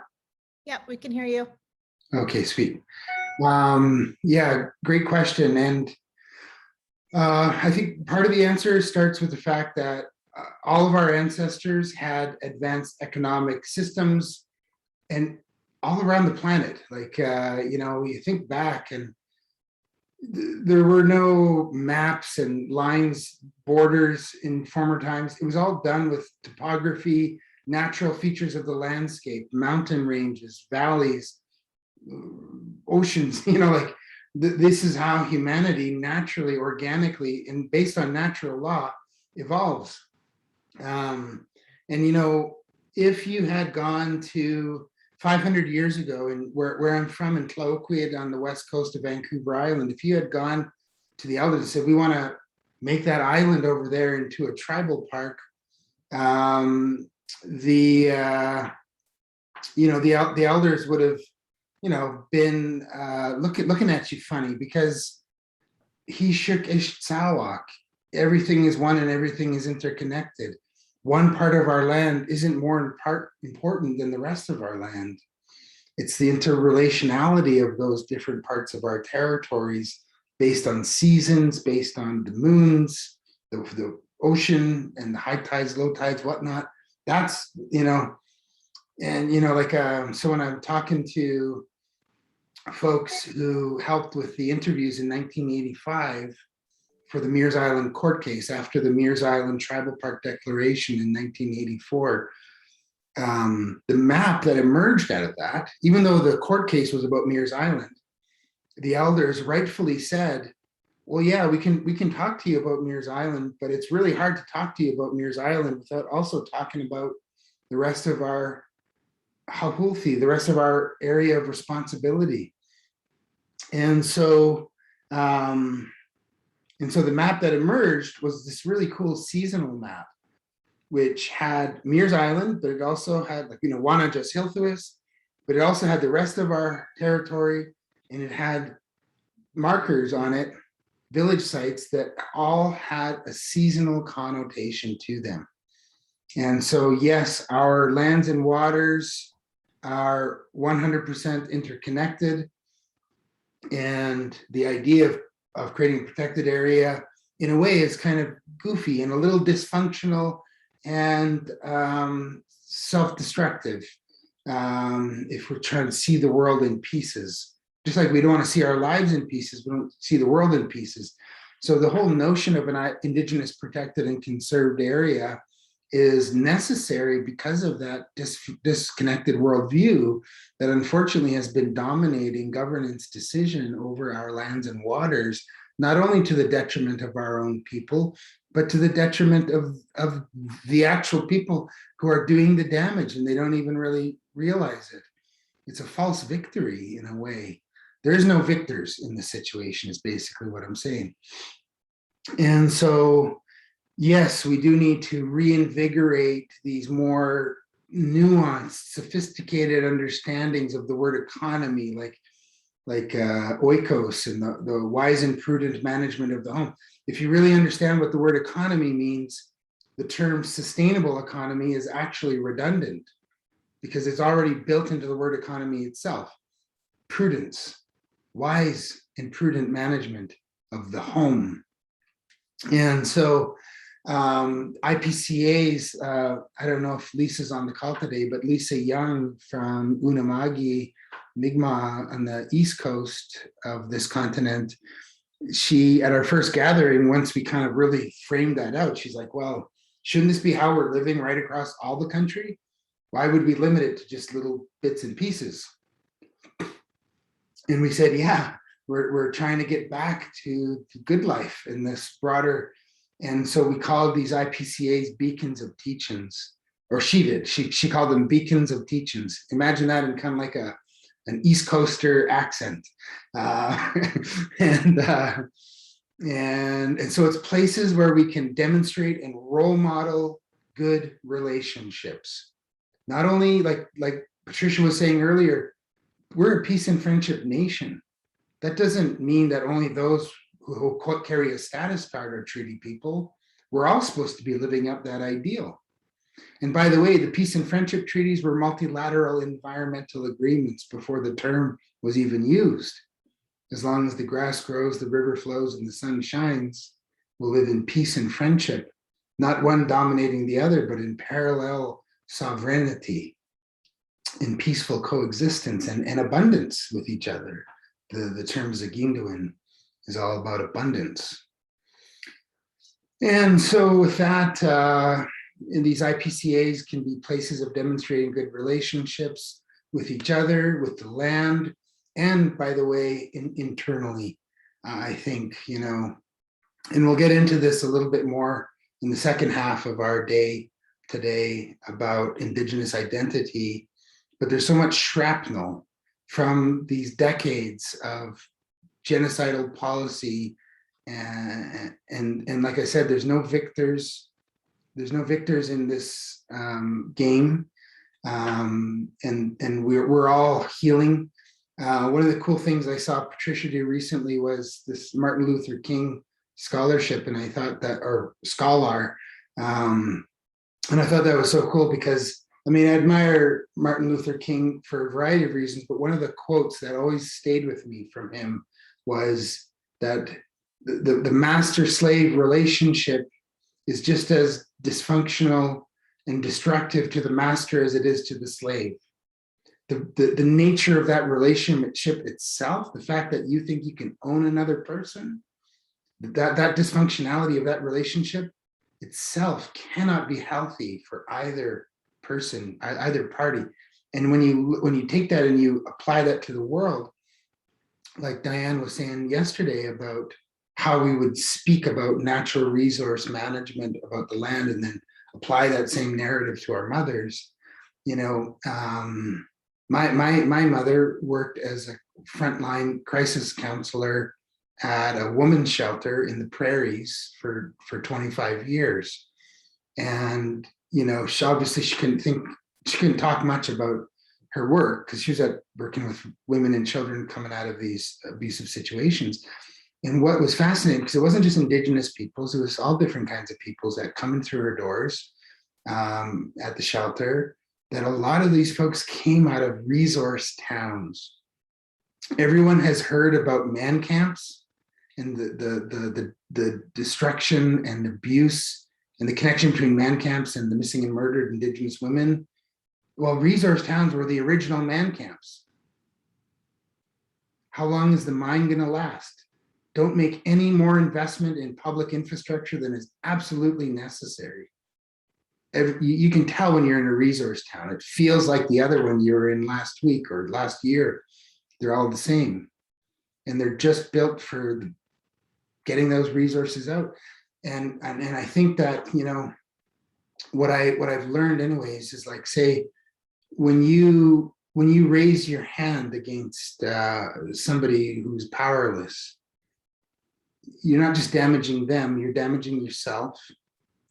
When you abuse life, and this is something that's coming out of the whole factory farm conversation, these workers that are working in these really inhumane conditions. It's inhumane for the animals that are being processed in those facilities, but it's also inhumane for the humans that are working in them.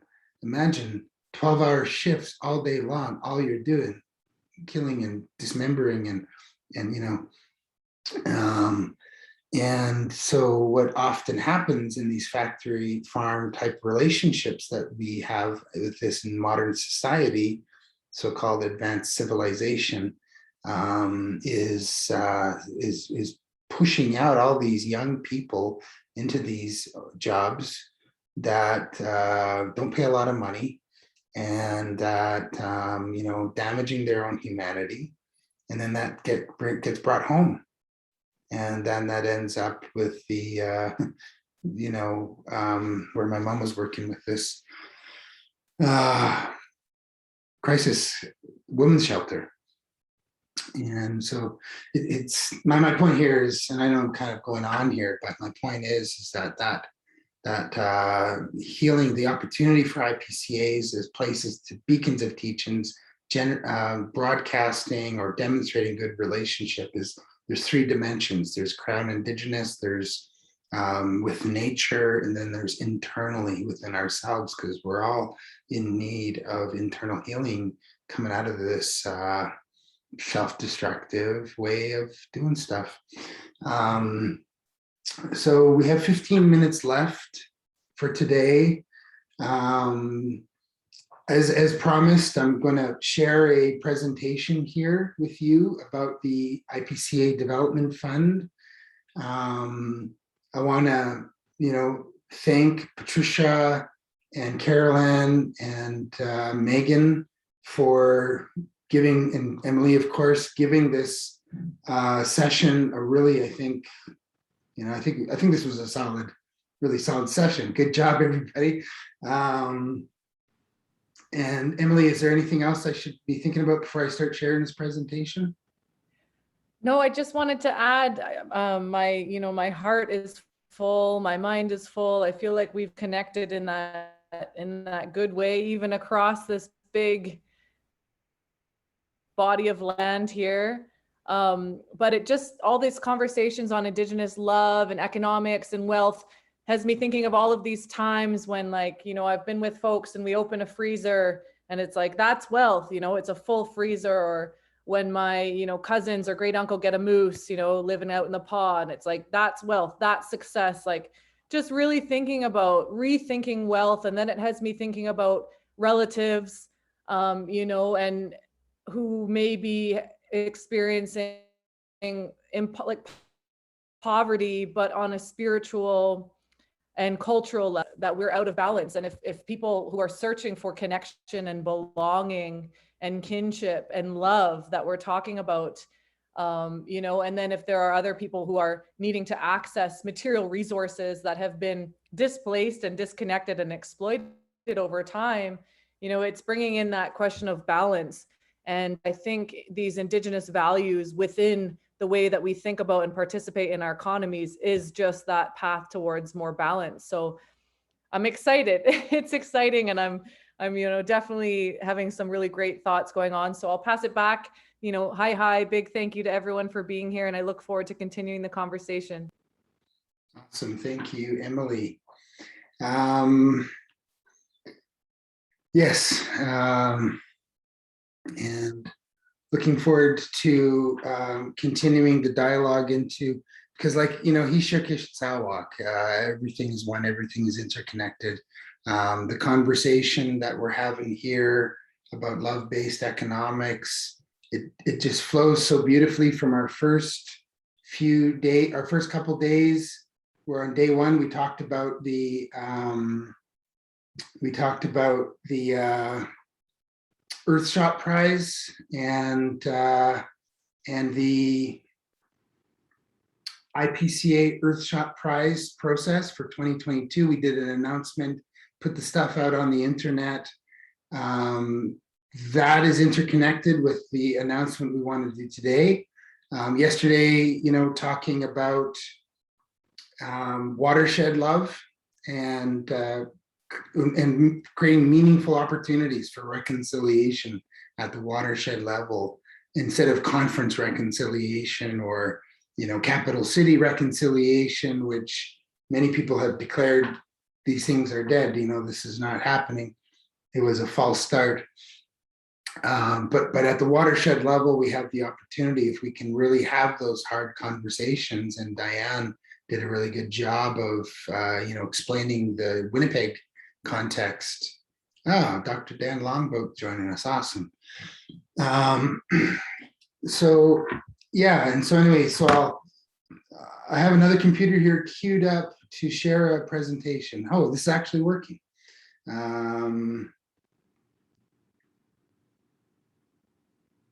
Okay. All right. So today and connected in, as mentioned earlier, with the 7th stream of the Conservation Through Reconciliation Partnership that focuses on IPCA economics, infrastructure, and financing. We got a little announcement here today about the IPCA Development Fund. Oh, I guess I should. Oh, dang. Okay. And so this is a project that we're doing with Makeway Canada. Makeway is a pretty dynamic, awesome organization, I have to say. Formerly known as Tides Canada, Makeway has this really all-encompassing mandate of thriving communities and healthy nature. And so they're really a malleable, multifunctional instrument to do good work in the world. And I'm happy to be colleague and friend of Joanna, the new lead, the executive director, CEO type role of Makeway, and getting to know all their staff. It's a really great organization, such that we've gone all in. We set up the IPCA Innovation Program with the Makeway Charitable Platform, and then we set up this IPCA Development Fund with the Makeway Foundation. So, powering a movement of Indigenous-led nature conservation in Canada. The IPCA Development Fund is truly being created in the spirit and practice of We Rise Together. Let's throw out the crab in the bucket situation. Let's eat the crabs, I guess, and then move forward in a We Rise Together strategy. I think of like a renaissance of solidarity, a renaissance of peace and friendship, and how we can work together to energize this national movement. The Canadian government has put in a bunch of money, $340 million in the most recent budget for guardian programs and Indigenous protected and conserved areas. Those are contribution agreements that'll go directly to First Nations, Métis, Inuit governments. And that's important. It's important for the government to do that, 1,000,000%. $340 million might sound like a lot of money, but for the need that's out there and the demand for this type of programming and development, it's not sufficient. And so the idea with the IPCA Development Fund is that we're not going to just, protest down in Ottawa for the government to fund more, more money behind IPCAs. We're going to take it upon ourselves in the, Caroline talked about dignity. Well, dignity through self-determination. Rather than leaving our destiny in the hands of Justin Trudeau or whoever else, let's take our destiny into our own hands. And so you've got, these logos are going to grow, by the way. We're going to see more people coming in here. I was so pleased that Indigenomics hopped on right away. And we're going to just continue on. This is a really cool initiative in Denendeh, the Northwest Territories area, Wood Buffalo National Park. Chloe Dragon Smith and her partner, Robert Jamji, are just living the life. They're actually really walking the talk. And so this Bibaski is their initiative. And Chloe has jumped on as a member of the thing, along with Caroline Hilton, and you'll see more and more logos popping on to this. So here are the people behind the fund. And again, we rise together, Indigenous-led. Here you have Danica Littlechild. She was the co-chair of the Indigenous Circle of Experts. She is a lawyer, a Cree lawyer for Treaty 6 country. She is currently a law professor at Carleton University in Ottawa. And Stephen Nita was mentioned earlier by Megan Youdelis. Stephen is a long time, I call him Suna, this elder brother in the Dene language. He's a very knowledgeable fellow, grew up, born and raised in the North, on the trap line and such. And he was an active member of the Indigenous Circle of Experts, which of course wrote the book on Indigenous protected and conserved areas. Below him is Val Courtois. She is like Caroline Hilton is to Indigenomics, Val Courtois is to the National Guardian program. She's been a long time champion for that initiative, and Guardian programs and IPCAs make perfect sense working together. And so I was just overwhelmed when over the Christmas holidays phoned up Val and told her about this development fund, and she jumped in right away. There's 3 people in the waiting room, by the way, Carl or somebody to let them in. Norma Cassie from the Yukon. I just love Norma. The film that she did, I don't know if it's public yet, but she's been a ceaseless champion for the conservation of the porcupine caribou herd, which of course is a Yukon, Alaska initiative. And she's a senior advisor for the Indigenous Leadership Initiative as well. She jumped on board with the IPCA Development Fund right away. These folks, by the way, they're going to help grow the fund and help guide it. So it's truly an Indigenous-led fund focused on nature conservation. And each one of these folks here has a whole network of relationships that is just really powerful and comprehensive. I mentioned earlier Chloe Dragon-Smith and her partner Robert up in Denendeh. She's a member of the Métis Nation. Below here is Will Goodon, who's going to be joining us later this day on the conversation about Indigenous identity. Will Goodon is the Minister of Housing for the Manitoba Métis Federation, and he was an active member of the Indigenous Circle of Experts on behalf of the Métis National Council of Canada.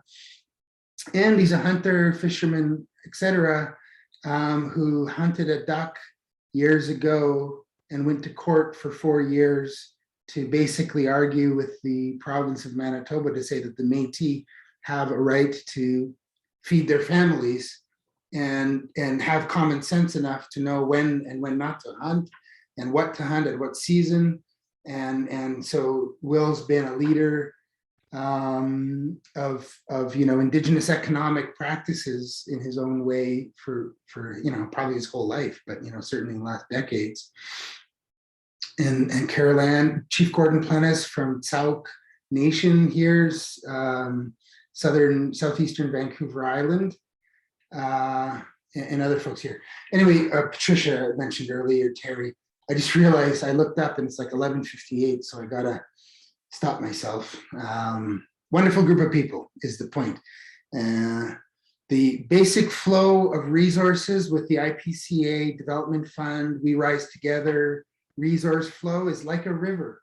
And we invoke the concept of Zaag'idiwin, and I think Dr. John Borrows should be signing in any minute now, but he really was my first teacher in this concept of Zaag'idiwin, where the idea is like many tributaries bringing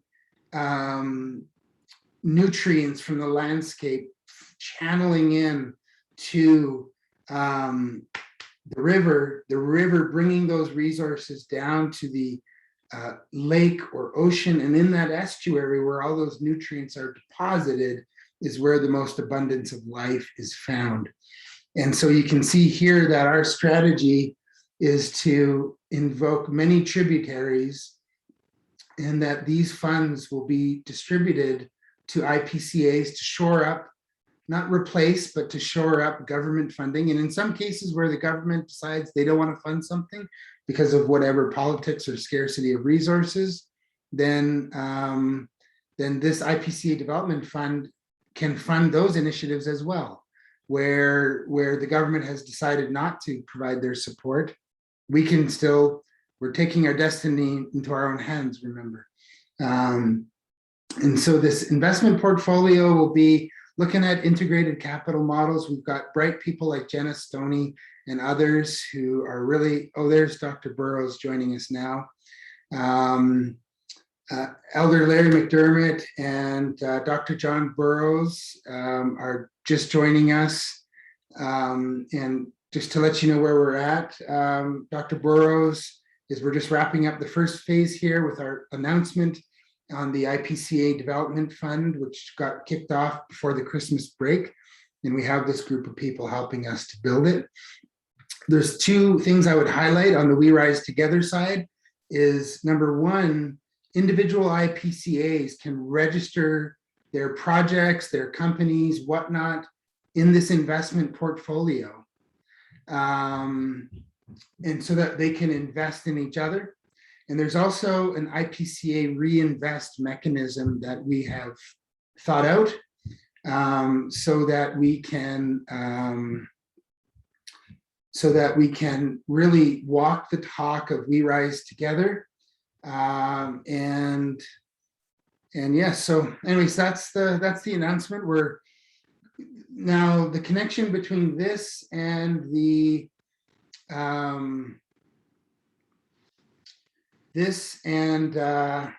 the Earthshot Prize, the IPCA Earthshot Prize, is that in the next 2 weeks, we're going to be gathering nominations for this £1 million prize.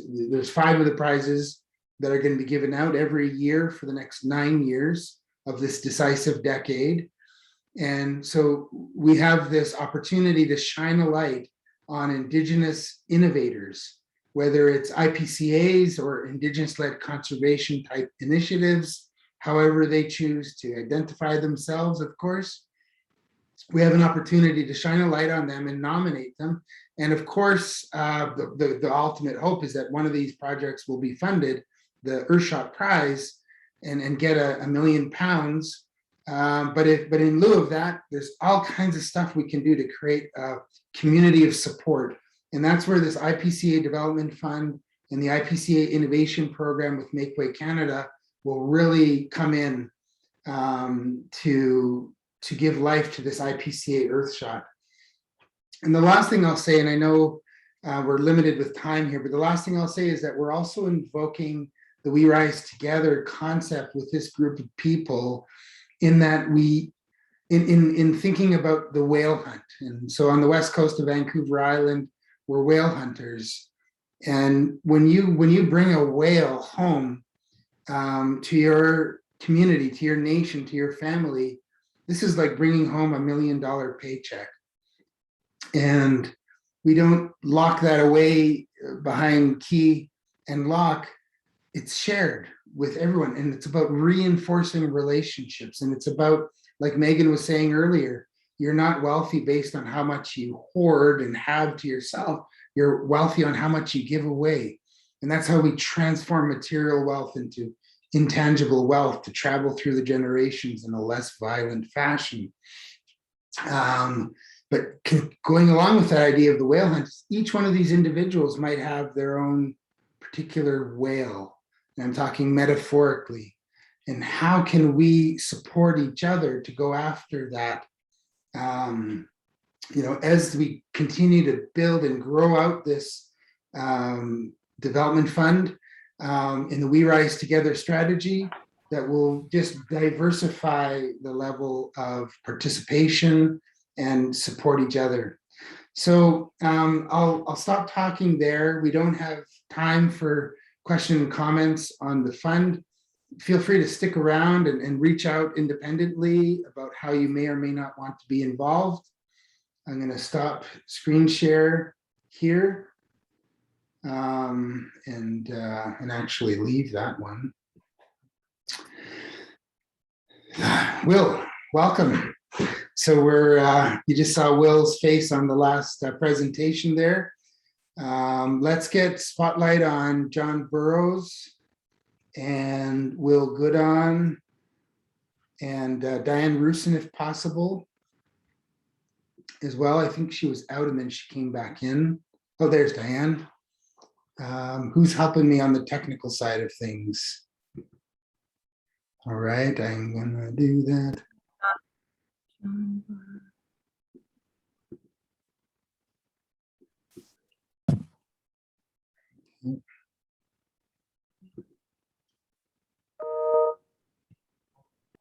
Okay, welcome. We're only 5 minutes late. Welcome, everybody.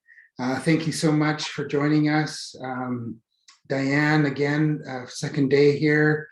Dr. Borrows, Minister Goodon, so great to have you here with us today and sharing your Valentine's Day. Happy Valentine's Day, first of all. Happy Valentine's Day. Happy Valentine's Zaag'idiwin Day.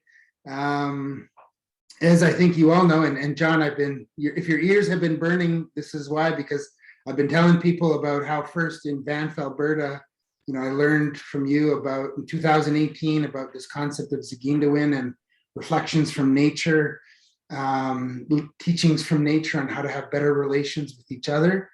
And then how that also helped us in December 31st, 2020 on New Year's Eve in a conversation with Dr. Suzuki, which actually prompted this idea of having a Valentine's Zaag'idiwin event. So thank you, John, not only for your guidance and inspiration over the last few years for this, but also joining us today and spending your time with us. And Minister Goodon, I've told everyone here that you were actively involved in the ICE committee.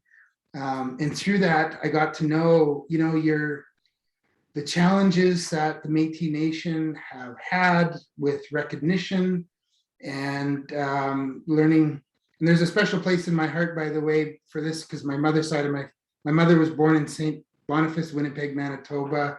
And I grew up, I was born here in Victoria, but I grew up mainly in Brandon, Manitoba, and back and forth. And so Will's joining us from his home just outside of Brandon, Manitoba. And of course, Diane's back with us. Diane, I don't know how much of the conversation you heard today, but your name was mentioned like every 5 minutes. The stuff you shared yesterday has been resonating with a lot of people. And for John and Will, we talked yesterday about watershed love. And Diane shared a really cool history of Winnipeg, Manitoba, and the fusion, the cultural fusion that was happening there, the good, the bad, and the ugly, and where the water supply comes, and still the problems that the community broadly in Winnipeg, Peguis, Treaty 1 territory, and the homeland of the Métis Nation, of course. So we decided Diane would be a great addition to this panel today. And so to start us off, and Patricia Soullis opened this up this morning with a beautiful song, so that you both all know. To start us off, I'd like to share a personal story about Indigenous identity, and maybe each of us could just reflect with that and share whatever comes to your mind and heart. So yeah, my name's Eli Enns. I'm from Ta'okwiyat on my father's side of my family, New Chanoth Nation. And on my mom's side of my family, as mentioned, we're Dutch Mennonite immigrants. So it was actually my mother's father, Peter Enns, who immigrated to Canada when he was just a baby in 1930. And so I have this mixed heritage where half my family are blonde hair, blue eyes, and they're disconnected by maybe 2-3 generations from a traditional Mennonite society. And then half my family are Nuchanoth, and like my grandmother is from Heshquiet. This is how I'm related to Carol Ann Hilton. My great grandmother was from Nia Bay, Washington, and my father, my grandfather, and my great grandfather all from Tlaoquiet. My great grandfather was Nawasam Harry Charlie. And he was a historian and public speaker for Wickaninnish. And I've learned a lot about Nawas through my uncle Joe Martin, who had the opportunity to learn directly from him. But I didn't grow up connected to that in a strong way.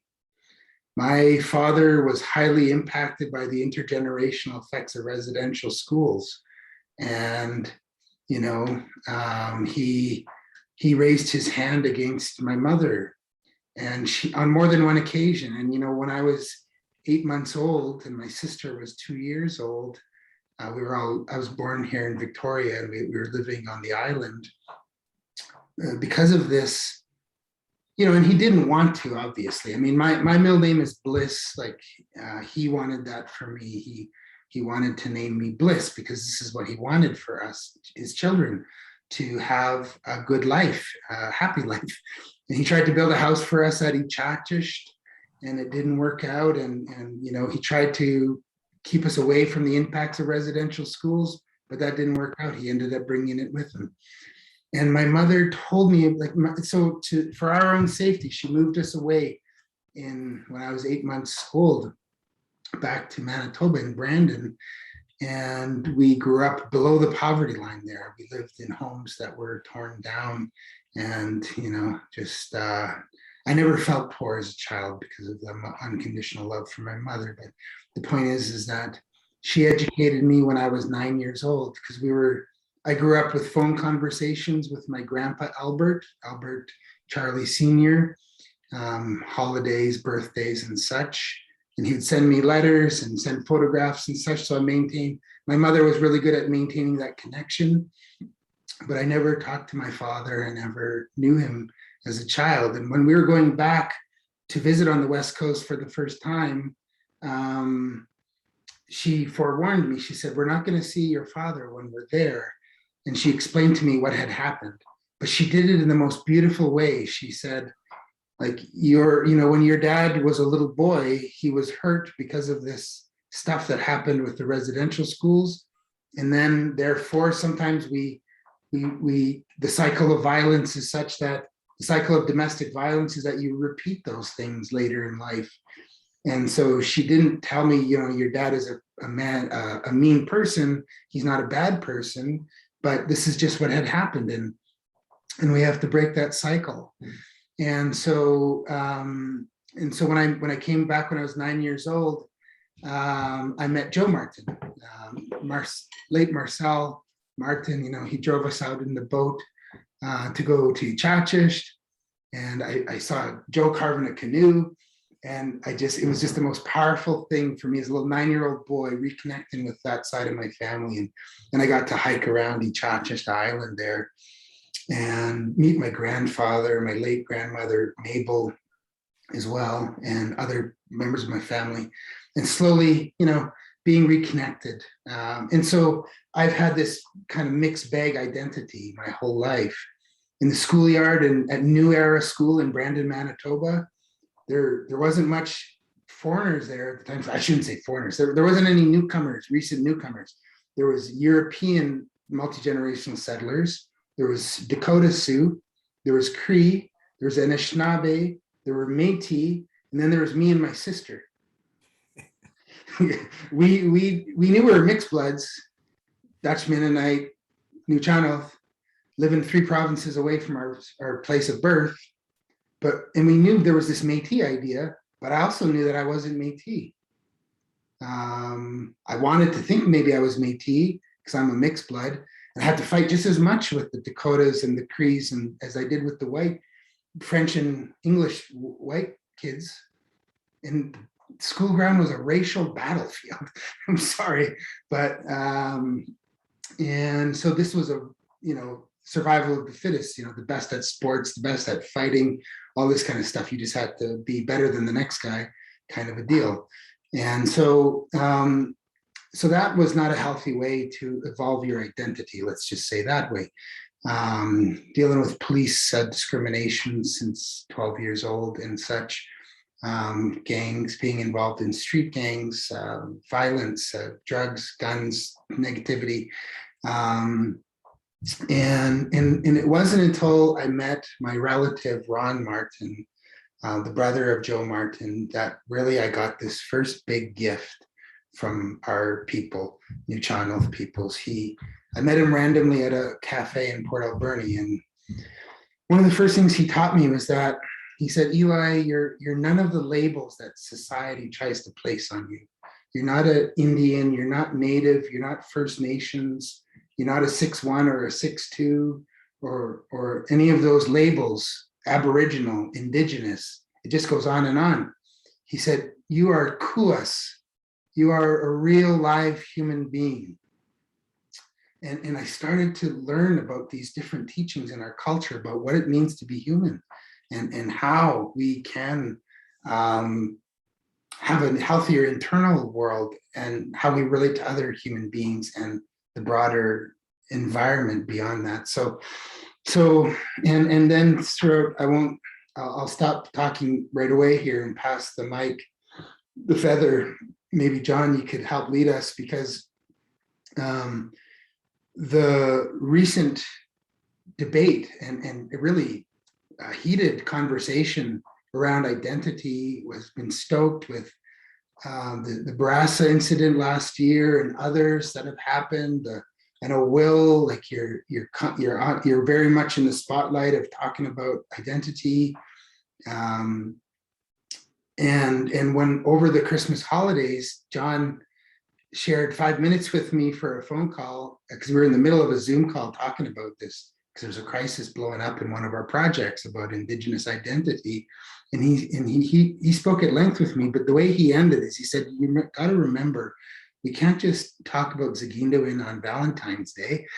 We got to live it in our daily lives. And how do we bring that how do we bring Zaag'idiwin to these conversations, these hard conversations about things like identity? And surely there are people on one end of the spectrum who knowingly do not have any Indigenous identity or connection, who are just misrepresenting themselves for financial gain. There are those, or misrepresenting themselves for other reasons. And then there's this other whole part of the spectrum, which is the shrapnel of genocide, of policies to break us down and mix us up and, basically erase our identities. And how do we, we're all kind of some in our own ways crawling back from that brutality. So I take this opportunity, Dr. Borrows, to pass the feather to you. And as you shared with me over the Christmas holidays about bringing Zaag'idiwin into this conversation. And so I welcome you to share your opening thoughts on the subject. Miigwech, Buju, it's good to be with you today. Introduce myself, Nigigin Dodem, Giganos Indigenous, Neashi Winigamigan Donjaba. I really appreciate the opportunity to talk about Zaag'idiwin today. It's the idea that we are sustained by the relations that we have around us to the natural world. And we're sustained spiritually and physically, emotionally, in all sorts of fashions. And so if we want to learn about how to be human in this world, we find our teachers amongst the winds and the rocks and the animals and the plants and the watersheds, etc. And the notion there is that we have a guide, a set of guides, a set of ideas and models to help us with one another because of who those teachers are. And I mentioned last year, and we've talked about this before, that the idea of Zaag'idiwin is to think about the flow of energy in a positive way. And I guess I want to say three things, and I'm just going to use a little share screen function to do that, because I think there's alternatives that are harmful to the way we think about identity. And I need to be enabled with my share screen capability to do that. But I'm sometimes concerned that our work together with this picks up some pretty challenging analogies that aren't necessarily all that helpful or healthy to us. So here we go. When my daughter was young, she came to me and said, "What kind of money Indian am I?" I said, "What do you mean?" And, you know, I think about this $20 bill that we used to have, or I think about this nickel that's from the United States. And I was trying to understand when she said, "What kind of money Indian am I?" And I would sort of probe a little bit deeper, seeing where she was coming from. And she said, am I a nickel? Am I a dime? And it was just confusing to me until eventually I discovered what she was saying is that someone said to her that she was a quarter Indian. And she took that idea of being a quarter Indian in kind of this financial way.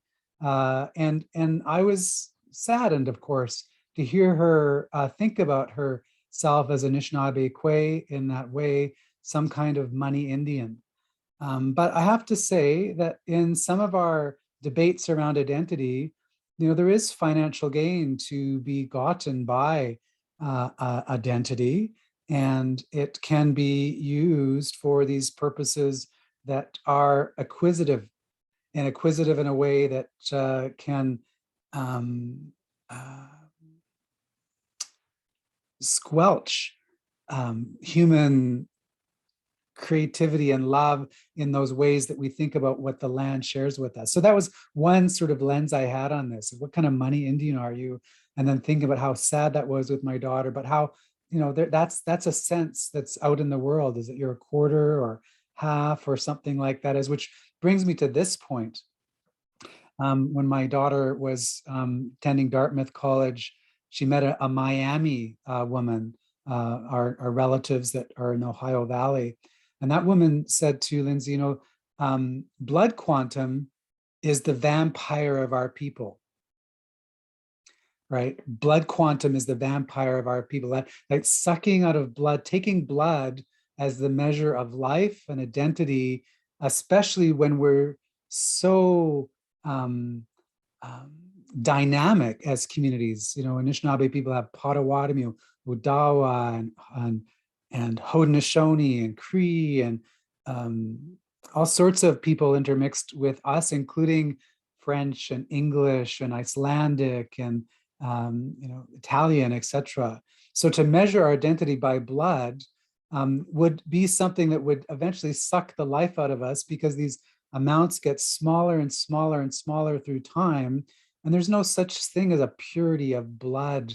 If we think about who we are as human beings, you know, 99.9% of our DNA is similar to one another, no matter who we are, from what part of the world we come from.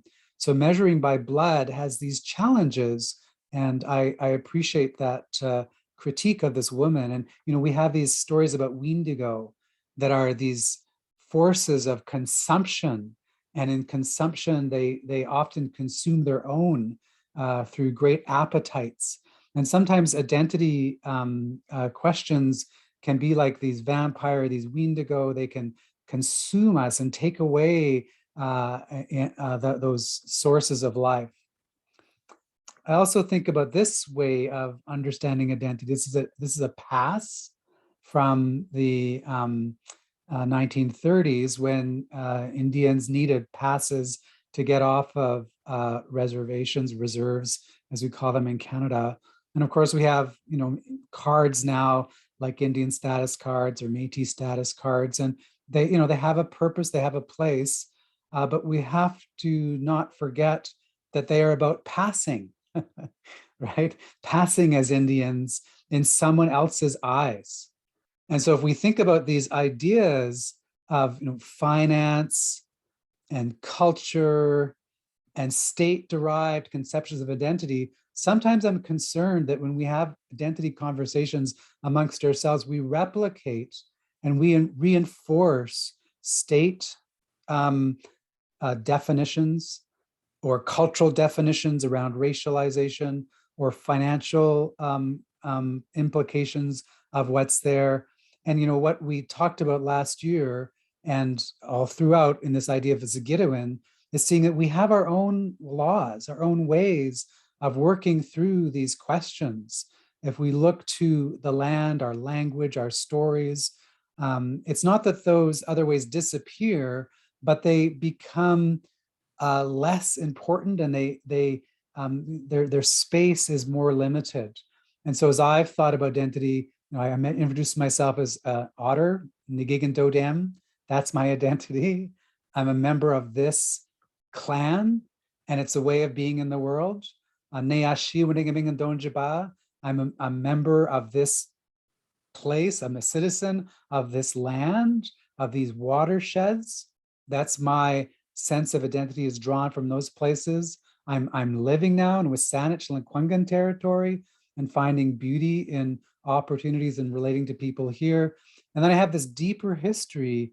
You know, this is my third great grand uncle, Tecumseh. My third great grandfather was Giganos, whose name I carry. And I can just go through the generations, and in going through the generations, think about who these people are and what they tried to pass along to me in terms of love. And when I think about those teachings, and I've just shown you 8 generations of my family, those are not about these ideas of past or blood or money. It's the ties of beauty, sharing with the land, with relationship, with different people from different parts of the world, trying to encourage one another, including these are my granddaughters now, Wasea and Akika. And when we think about our treaty relations, those treaty relations show, you know, about linking arms together to support one another, the dish with one spoon, coming together without blunt edges, you know, where we're threatening one another, but we've got this spoon in the middle of the dish, which has, you know, this invitation to think about how we share in that, where the turo wampum, the parallelism of peace and friendship and respect. And we could, as we do, think about these in the 7 grandfather teachings. You know, when you talked earlier about these ideas of the watershed, you know, Zaag'idiwin, love, the mouth of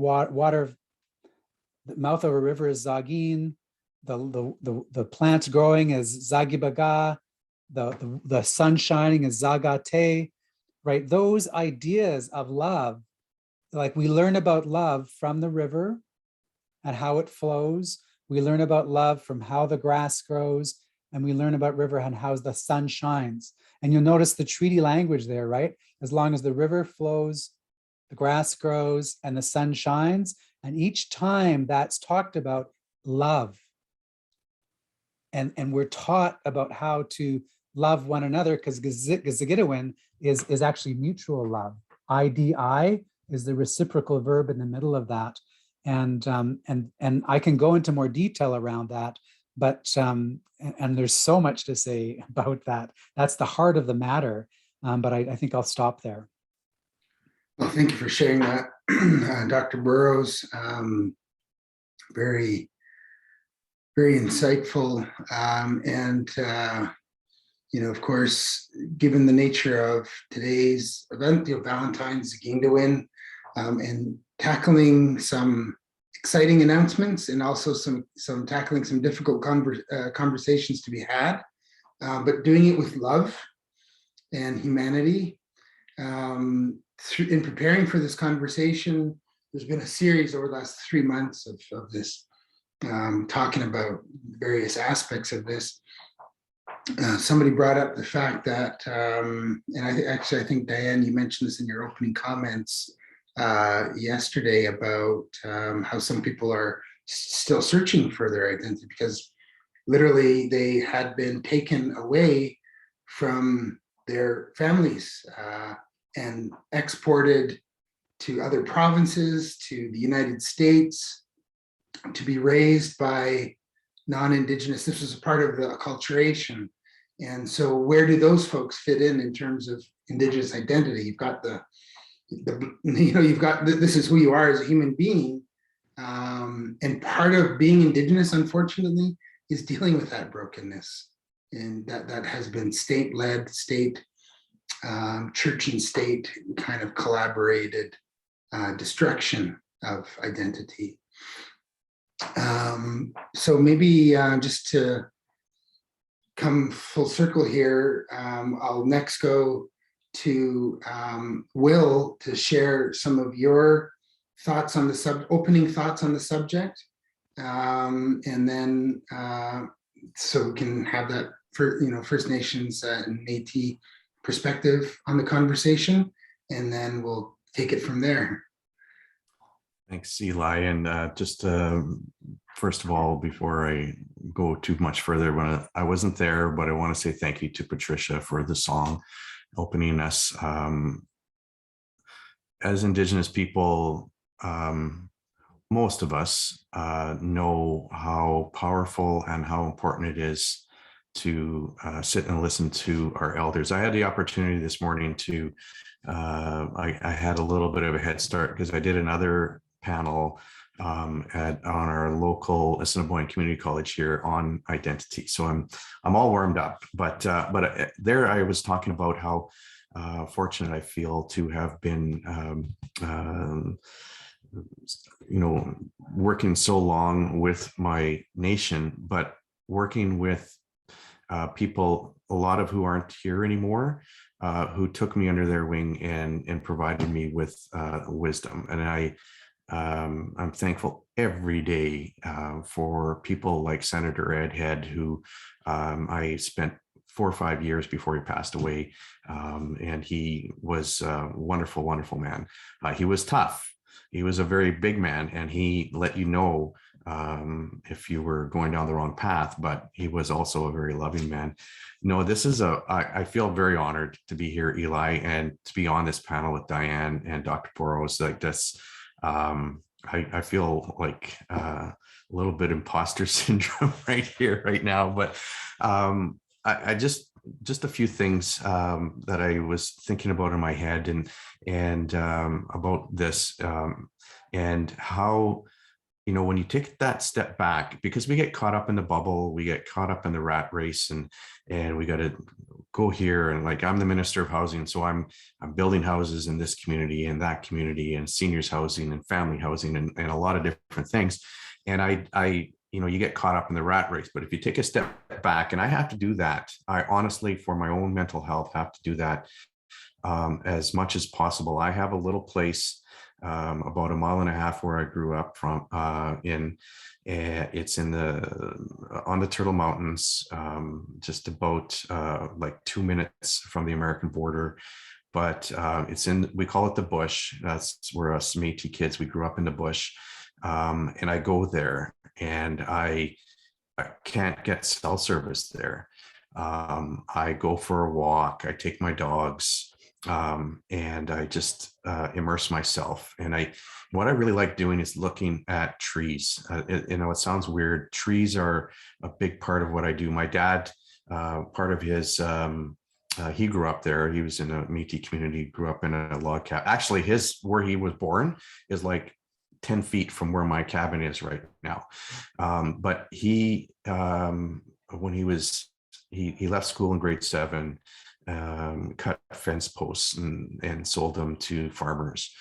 Then he had a sawmill. So trees are really important. And now what I do with trees, I dig trees out of the ditch and I sell them to those other farmers because they're going to get mowed down in the ditch. So I go and I make $10, and then it's a little bit of a workout. But my point being is that when I'm walking, like I do hunting and fishing and stuff like that, but I like walking in the bush, and I like going places where there's no trails. There's just the game trails. And then I see a tree and it's like, that is like the coolest tree ever. And so I feel that connection. And I need that connection because As a Métis politician, I go into Winnipeg and I go downtown and it's crazy. It's traffic and people are upset and on edge. But then I go away and so when Dr. Borrows was talking about the connection to the land, that struck me so much because it is absolutely, it's important to me as breathing and drinking water and eating food, is that going and being where my ancestors were, where my dad was raised, where my grandpa and grandma were raised. Just the lakes, the creeks, the beaver, the deer, everything is just such a the pictures just popped in my head as he was talking. But I also wanted to touch base a little bit on the on some of the obstacles that I think have already been talked about a couple of times here. My grandfather went to residential school. He was abused. He ran away. And then he came back because he knew what was happening to his little sister. And he actually went and took her away from there because he knew what was happening. And honestly, he was an alcoholic for the rest of his life. And he had lots of demons. And he was not close to my father. Then my father went to the country school, so there was no residential school for him. But when they would go into town, like town was 20 miles away, they go pick up supplies, sugar, flour, whatever. And the town kids would chase them around, call them dirty half-breeds and other names that I'm sure I probably can't say here. It's not proper, but those things were really ingrained in him and ashamed. That shame that was there. So when we're talking about this idea of love, I think we need to also have this understanding that self-esteem and self-love are so important. I deal with self-esteem issues like, my God, I'm a basket case half the time. It looks on the outside like I've got it all together, but I struggle with my mental health too. And I think that is a generational thing. It goes back to my grandfather, and even further, my grandfather was embarrassed to be Métis too. They never talked about that. And I think that had to do with the fact that his dad was likely involved when the resistances were happening in Saskatchewan and Manitoba. And so, like, if you were going to survive, you are not Métis because you're a traitor if you're Métis. So but going back to that shame idea. So then when my dad was growing up, he made sure that my sister and I were proud of who we were. He pounded that in. You do not let anybody tell you that you're less. He said, and he had to fight all his life to literally fight, but also figuratively fight in order to make those steps to be a success in business. He literally had to do twice as much as anybody else in order to get to the point where he was considered a success. But that shame idea was so ingrained in him, and it hurt him so much that he made sure that we were, and it still affected us, even though he did his best. There's the community, like at large, in Western Canada, at least, that 2022 is better than 1972, but we're still got a long ways to go. And we look at what's happening in the streets right now with hate. I think what we're doing here today, we're putting out love into the universe when there's other people putting out hate. I commend everyone who's here today.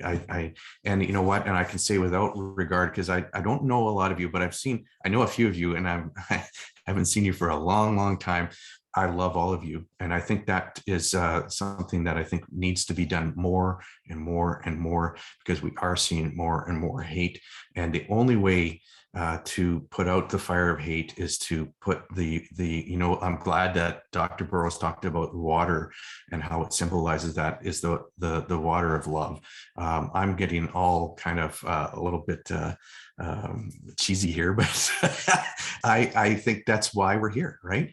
We're going to be talking about that, and then talking about the idea of identity through that lens is really important too.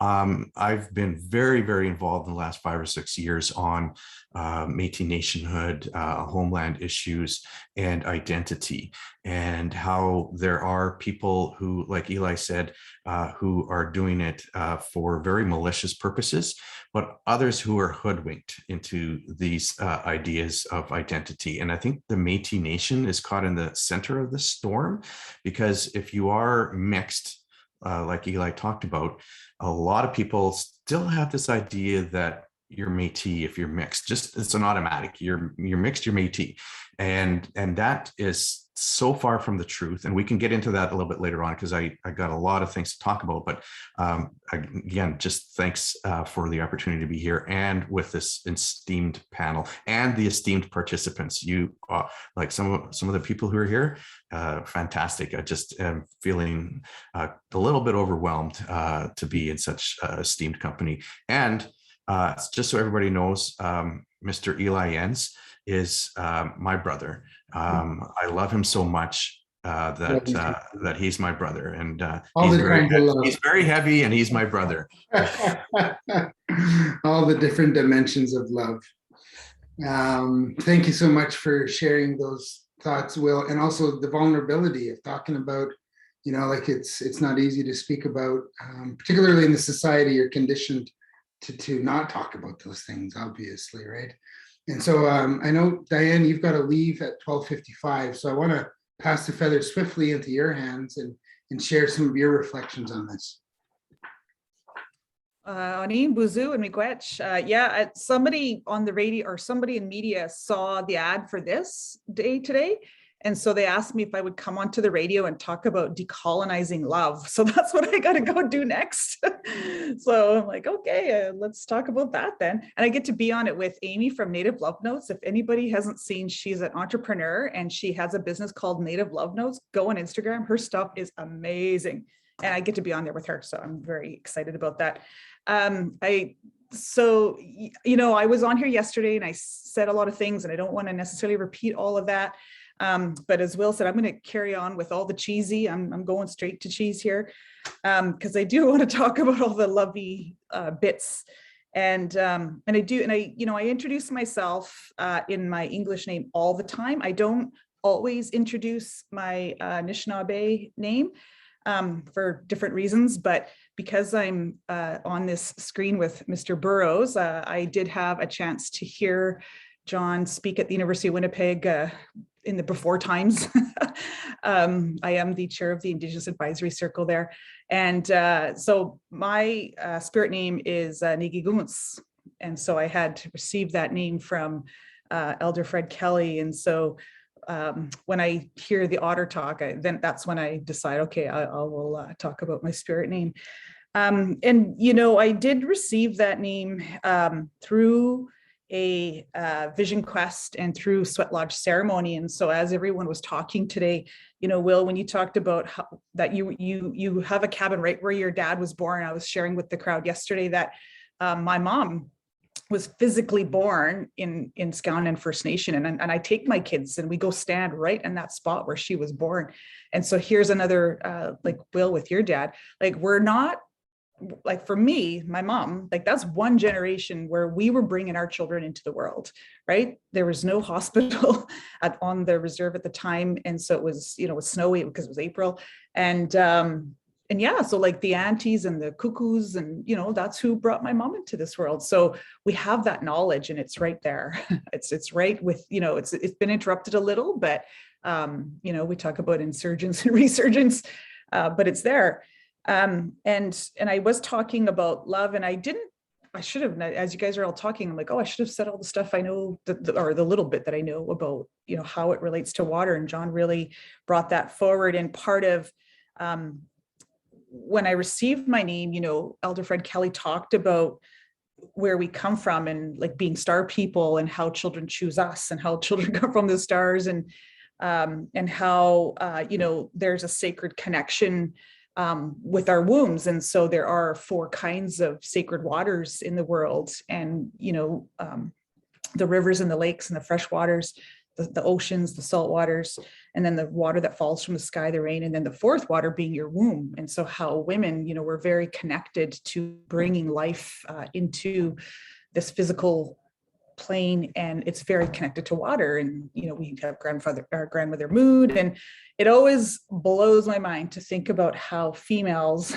are connected to this earth and to the planets in such a mind-blowing kind of way. And so I think about that when I think about identity, and I think about who I am and the teachings that I've received, and that I have this responsibility to pass on what I know to anyone and everyone, but especially my children. And another joke, for folks who know me, I named my 2 daughters Soul and Rio. And so you talk about the treaty language. So it was Sun and River. And I always say, thank goodness I didn't have a 3rd child, because I would have had to name that child Grass for as long as the grass grows. To come up with a name for that. I was in this group, and we were doing sort of a design sprint, and we were trying to figure out how to better design like an application process for Indigenous entrepreneurs.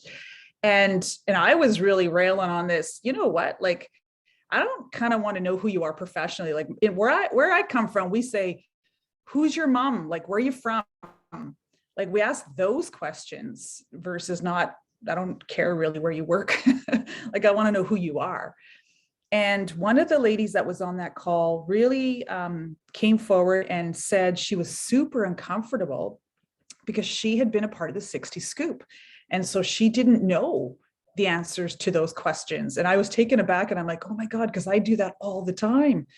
And so it was a good learning for me, a reminder to me that, some of us have been stolen, right? Some of us have been taken away and against our wills. And, I'm taking another course, the Diane course with Chastity Alfonso. And she's talking about the 90 Scoop, right? Because it's still, we talk about the 60 Scoop as if it's something in the past, and actually, modern day systems are still doing it today. So it's current. So yeah, and then in addition to, we talk, the whole quantum thing always drives me crazy too. But what I hear a lot of talk about is blood memory, right? And so when we hear things and we think it's the first time we've ever heard it, but man, does it resonate? And there's somehow, this intuitive knowing, and I've been told, that does come from our blood memory, and that we carry that memory through the generations. We also carry trauma that way too, but we also carry the teachings that way. So really leaning into those kinds of teachings around identity is something that I really enjoy. And like, it just fills me right up, right? So what else? So I just wanted to chime in. Like, I love hearing both these gentlemen, and everything you said, I just agree with wholeheartedly. And Eli, thanks again for inviting me. Eli and I have known each other for quite some time, and Eli's always inviting me into conversations, and I always appreciate it. So miigwech. Yeah, thanks, Diane. But and now after getting her virtually, we're also going to get her out here physically to come out to the West Coast again. And you've got history in Port Alberni too, right? So you're connected out here too. So yeah, a very dynamic, a very, like, I want to call it a beautiful mess is a term that keeps coming back to me, like the good, the bad, and the ugly, just all the different pieces of it. The 60 Scoop, 70 Scandal, the 90 Scoop, all of these things, and we've talked a lot today about interconnection and how we don't need, or we shouldn't compartmentalize different parts of our lives or different parts of society.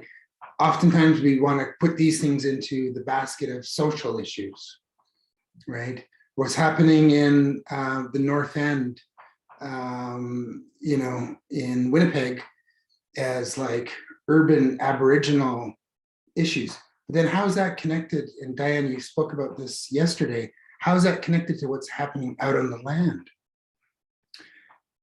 I was in Australia, I think it was 2014 for the IUCN World Parks conference.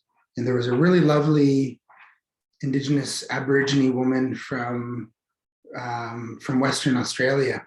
And she was so proud of herself. On the first day I met her, she was bringing all of her brochures, and she was part of this Indigenous Guardian program.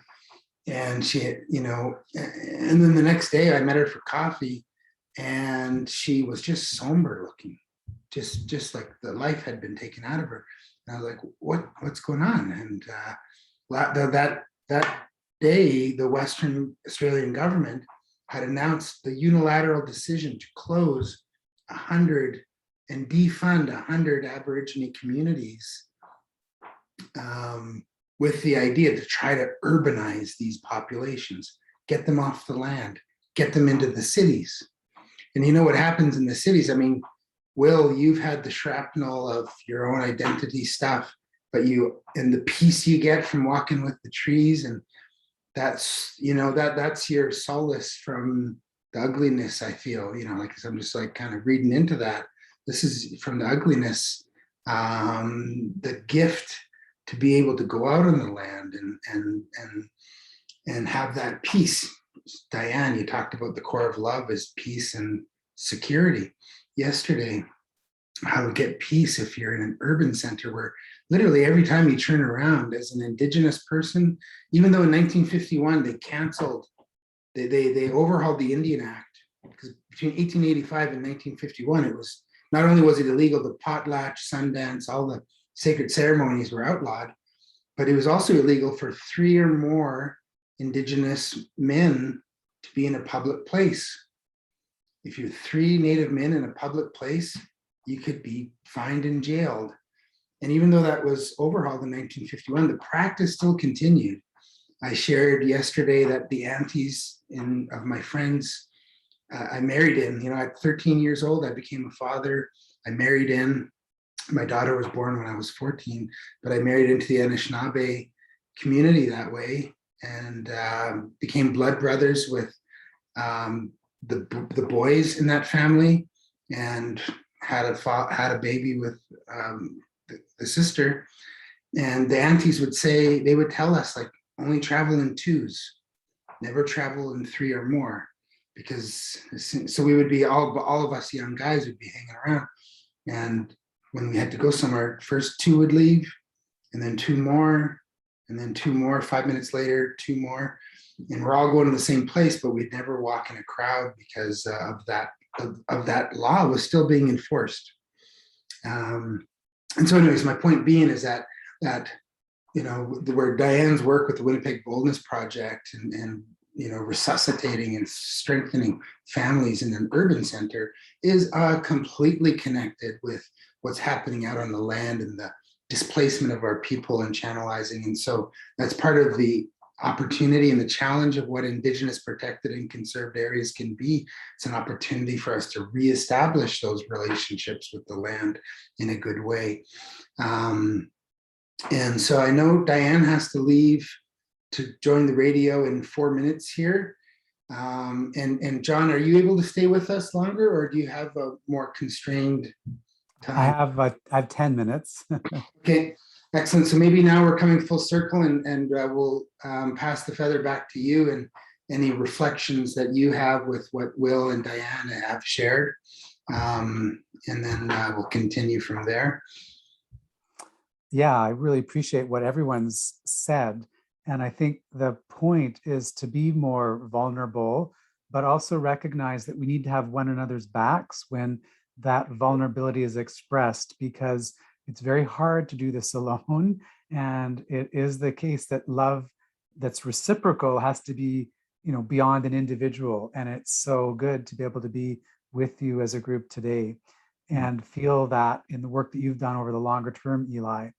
I want to just give a caution, which is, love can be colonizing, love can be patriarchal. People can think they're doing things out of love, and it can in fact be quite damaging. So just because something is loving doesn't throw an umbrella of protection over everything that's done in the name of love. We have to be very, very careful to recognize the, that I would say that's not love myself, but if people are saying that they're doing that out of love, we have to understand that we need to be aware of the danger of a single story and say that nuance is sacred, that there's other forces that have to be alongside love, fairness and equality, and we have to stand up for ourselves and sometimes take hard positions, but doing so can be done from a place of respect and care and understanding.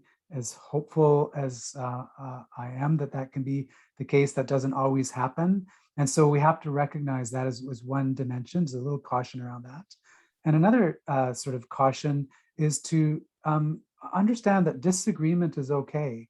In fact, disagreement can be a way of working through something that's challenging.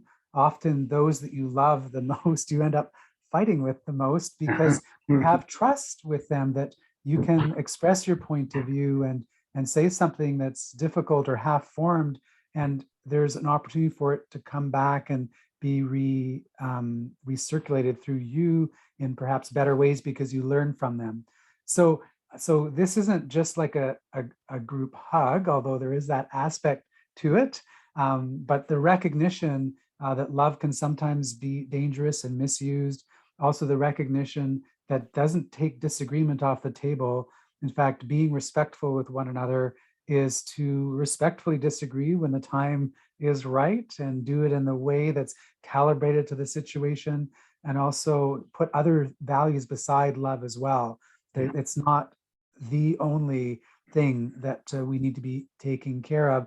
All of those grandmother and grandfather teachings are intermingled, right? It's about courage and humility and wisdom and respect and honesty. All of those things cannot be taken just alone. And so that's the point, is to contextualize our understandings of and our practices of love.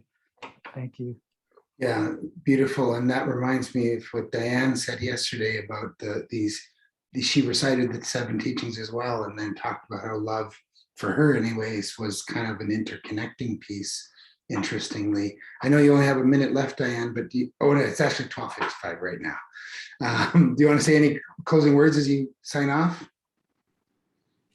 Not really. Just again, I wanted to mention that what I know about the 7 sacred teachings is that love is sort of the one that binds all the ones, so that when you know respect and humility and wisdom and all those, that's when you can feel and express that love. But really love is about knowing kindness and knowing peace, right? And so yeah, so I really have enjoyed listening to these 2 gentlemen, like just lots of wisdom here. All right, well, and all the best to your crowd on the radio. All right, thanks for joining us. Talk to you real soon. Okay, yeah, all right, beauty. Okay, so we've gone around and Dr. Borrows is going to have to leave us in a few minutes, but then just riffing off your thoughts there, Dr. Borrows, is yes, that, and you know, another one of my mentors told me the exact same thing. She said that we have a tendency to fight with the ones we love and trust the most, more than anyone, and it's like, it's funny, like that as a parent. I know as a father, I have buttons that only my kids can push. It's like, because they made those buttons. they actually made them, they built them there, and then that's for them to push to, you know, in that kind of a situation.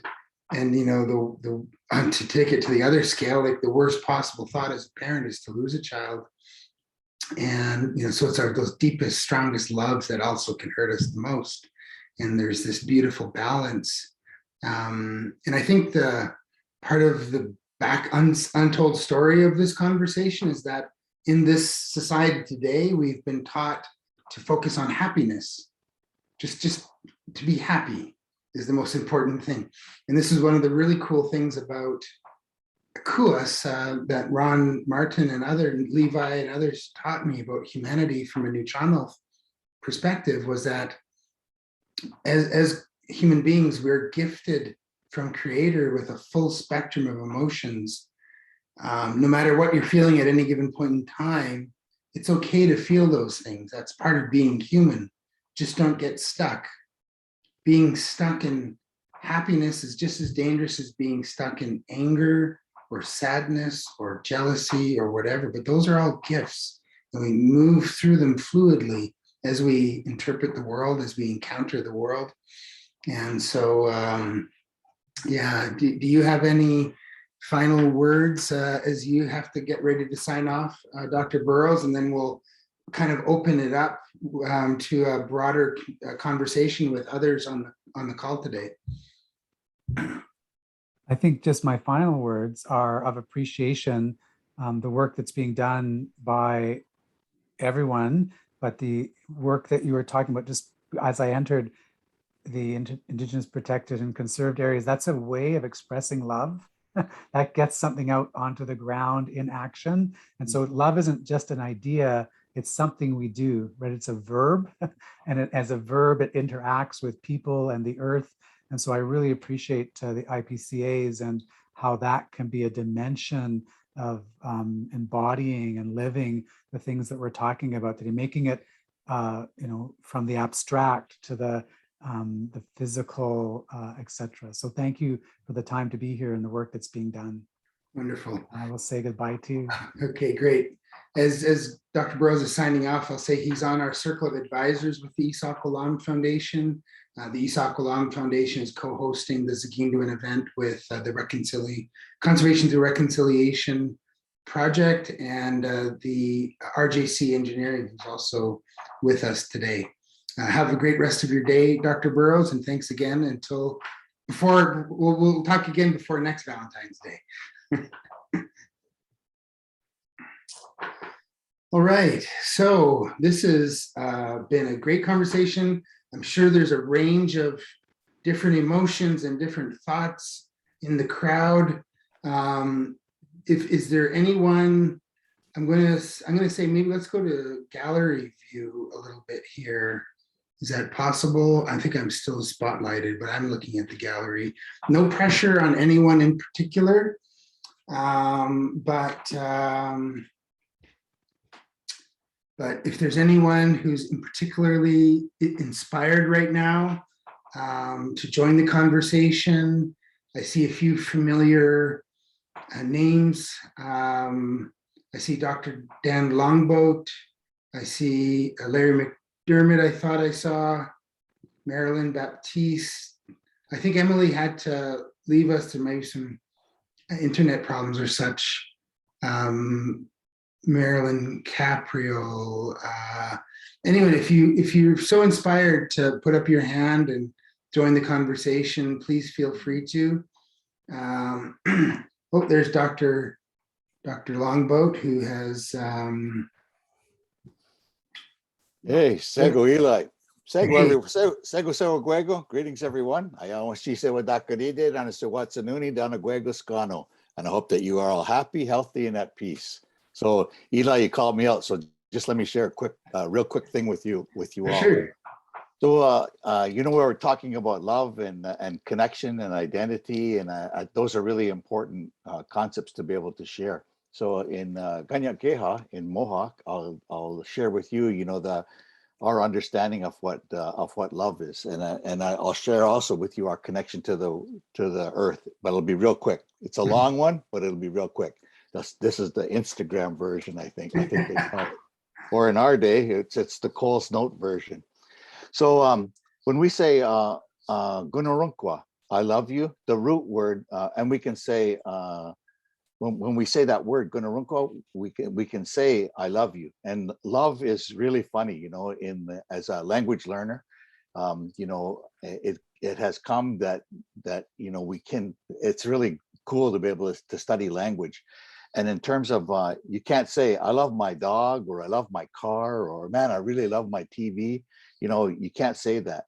Or you say, I love my phone. you can't say that. You can only say love between human beings. And so when I talked to one of the language teachers, the late Jerikwate, Jimmy Gilbert from Ganawage, he says to me, he says, you know what love is? And I said, yeah, I kind of know what love is. And I'm a young guy by that time. I'm like in probably my early 20s. And I said, I understand what love is. And he says, but do you really? And I said, well, maybe not. And then, so he says, if we were in a restaurant, he says, if you ask, there's 10 people, like 10 tables in here, you ask every one of those tables, they give you a different definition of love. He says, but do you know what love is in our language? And I says, yeah, I said, I know what it is. It's gunarunkwa. And he says, like, I love you. And he says, do you know what the root word is? And I said, onunkwa. And it's like, yeah, he said, that's what the root word is. And I said, medicine? And he says, yeah. And I said, well, how does love and medicine work together? And we all kind of have a basic understanding of this idea of love medicine. And I said, is it love medicine? He says, no. He says, what it means is when you're sick, you say, waganawaktani, I'm sick, or sickness has befallen me. And so when you use medicine, it's the thing that lifts the sickness away from you, to lift the sickness off you, so that you can continue to do the work that you've been entrusted to do, because everybody has been sent here, to fulfill a purpose. And so, I'm asking him, so how does this work then? He says, when you take this word gunarunkwa, and he says, and you take it apart, and he was really good at, every syllable, every letter, had a different meaning. And it was, our language is really a polysynthetic language. You can take a root word, add things onto it, but it's continually contracted so that it's a really complex language to learn, in terms of it entails a complete thought. So he says this. So he said, when you say gunarunkwa, you're actually saying to another person, he says, it's the medicine is the thing that enables you to become complete, to become whole. And he says, and what you're saying is that you're the person, or between you and I, and it's a reflective pronoun, between you and I, that this is the medicine that works to renew, to re-strengthen, to complete me, so that we can continue to do the work. And so what he's talking about, he says, it's the beautiful, the way he explained it was, it's a beautiful blanket that wraps the two of you around it, that you hold on to forever. It's like, oh man. So when you say gunarunkwa, then you say, I love you. He says, you're really making that commitment. And for all of us, all of us here, hopefully, we all have had great, affection and love for our mother. And so we use this word agetni steha for our mother. And again, it's age is the her to me, and the root word is got from a larger word, gasastentra, meaning power and strength. So what it means then when we say that is that she's the one that gave me life. And it's like, whoa, every time we say mom or mother, we're saying agetni steha, you're the one that gave me life. And for us, we're recognizing the life-giving power of women, especially for men. So when we change, and so the love, affection, respect, honor, the ability to cherish, all of those beautiful, beautiful feelings that we have for our own physical mother, that's the same feelings that we have for the earth, because all we do is we change age to yeti. So yeti nistaha is the word that we use for our mother, the earth. So the same love, the same connection, the same understanding, the same process that our physical mother gave us life, the earth gives us that life, that same life. So it cares for us when we're sick, just like our mother does, feeds us, clothes us, nurtures us, teaches us, guides us, protects us all the way through. That's what the earth does for all of us as the human beings. Man, there is no greater love. And just in quick closing, in that they have a baby speech, a speech that they give to the baby. And when the baby is first born, they hold the baby up, and they introduce the baby to everyone. But then they'll always say to the baby at the end of it, always love your mother, like your physical mother. Always love your mother, your grandmother, and you love the earth. It's like, man, how beautiful is that instruction for us, first coming into the world. So I want to thank you so much. Thanks, Eli, for that. Yeah, thank you for sharing that. And also to others who questions, you don't have to share necessarily, but if there's questions people have, to put it in the chat. And I'll jump in here for a bit. Yeah, here, go fill for it. in. You know, as listening to Diane and Dr. Borrows, and again, it was wonderful words. And when Dr. Borrows was speaking, I'm like, is this Martin Luther King Jr.? Or because he's talking about how these concepts are all integral with each other, right? So that, and you know, you listen to Martin Luther King, and you hear those messages if you're actually listening to the words that he's saying, right? Yeah. But one of the things that I wanted to bring up here, and I know this might be just, or two things actually. Yeah. One is on the issue of identity. And there was some discussion about disagreement being okay. And I totally agree with that. In fact, you know, earlier today when I was on that other panel, we talked about how there are different ideas of who is Métis, and right now that's a huge discussion. In fact, it's causing political rifts right across our nation. But the point being is that it's okay to talk about it. I openly ask people to ask me questions. Like if you are confused and I can help you understand, or if you have an opinion that I haven't quite thought about yet, and I can incorporate that into my understanding, then I think that's what we have to do, because just shouting at each other from across the room isn't going to work. The second thing I wanted to talk about is something I reflect on my dad, because my dad just passed away about a month and a half ago, and the feelings are still a little raw, but I am trying to remember all of his teachings, because he did, and he did it in a way that you didn't know you're being taught either, and that's probably the best way to do it, because you know, especially when you're younger, you know more than everybody else. But one of the things that he said, and I think this applies for all animals, but he used dogs. My dad was a dog guy. He always had. We lived on the farm. We had big dogs, but dogs were a part of our family. And what he said was, you can tell the character of a person not only by how they treat the dog, but by how the dog reacts to that person. So there's you can sort of get a sense of the trustworthiness, the ethical side of a person. The dog can sense if you are a good person or if you have some issues. So that's something I always, and not me, I've got 3 dogs in my house, and the puppy's running around outside. I don't know if you heard him or not. He was barking, trying to get into the office here. But so I'm not trying to say that I'm great because dogs love me, but I'm just saying that that's a really neat idea of that connection between the natural world and humans. So just a couple of thoughts. Very interesting. Yeah. I wonder what cat people would say. Oh yeah, they're awesome too. We have a cat too, and he yeah, you got to treat him properly, right? Yeah. Yes, very, very important insights on the, because well, I mean, I studied dispute resolution when I was a younger fellow, and part of the 101 is that something like 80% of disputes can be resolved by clarifying misunderstandings.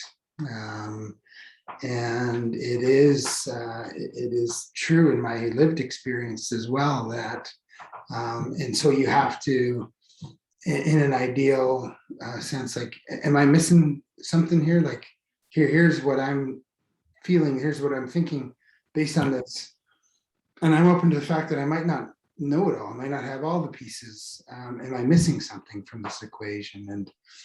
And to be able to grow. The next thought that shoots through my mind is this idea of Jürgen Habermas, communicative action theory. Again, going back to my university days, almost 20 years ago now, but talked about there's fundamentally two types of communication. communication that's meant to illustrate and reinforce a power dynamic, and communication that's geared towards building shared understanding. So reflective communication. And I think particularly in conversations like with identity and how complex and multifaceted it is, you know, Diane sharing her learning experience, that that there is this kind of nuance of, and I remember in Brandon, Manitoba too, people come to me, where are you from? Who's your mom? This kind of stuff. Yeah. But that in the absence of not knowing, we can inadvertently do harm to others in ways that we may not intend, but that comes about through now we learn. So I'm getting a little older here, so I don't ask who your mom, ask who your grandma is. So yeah. Okay, so yes, so real quickly here, an example I think of where you see love, and it's not something we talked about, but how it bridged a lot of different perspectives, different people, was the ICE committee. And we had people from every single corner of the country, provincial, federal, Indigenous. It could have been a very unwieldy thing, but the leaders, yourself and Danica, and everybody else bought into it, and it was like we didn't always agree. There was lots of times when we didn't agree, but at the same time, it was like at the end of the day, it was a big group hug, and we were all in it together. And not just Indigenous delegates on that committee, but everybody. Like, and I know there's a few people here on this call who I will call some of my best friends, because they reached out, and we reached out together, and we were holding hands, and we carried this thing literally across the finish line in spite of lots of opposition to us doing what we were trying to do, because we weren't doing it the normal way that it always has been done by Crown institutions. So that's one of the things I wanted to throw out there, and give you some props, because I give you a lot of credit, and Danica, for that environment that made us a success. Yeah, I remember the first committee meeting, you and I were kind of at the head of the half circle, and you were given the, what about the Métis, intervention. And I had this weird moment, I think I shared this with you already, but I had this weird moment where I'm like, oh yeah, there's more, like all these we're all different First Nations from different parts of the country. I never felt like the majority ever before.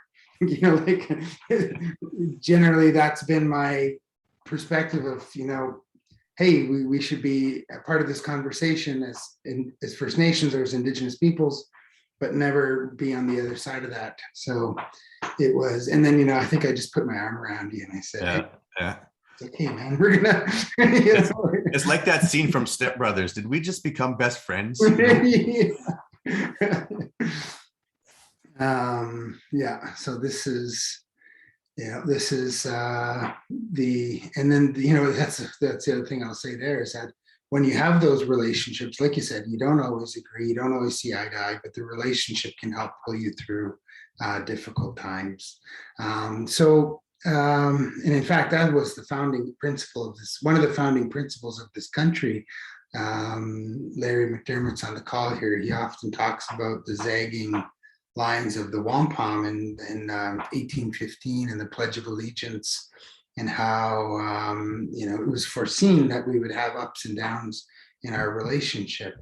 I also think of the Mohawks of the Bay of Quinte and Thanganega in early 2020, before the pandemic broke out.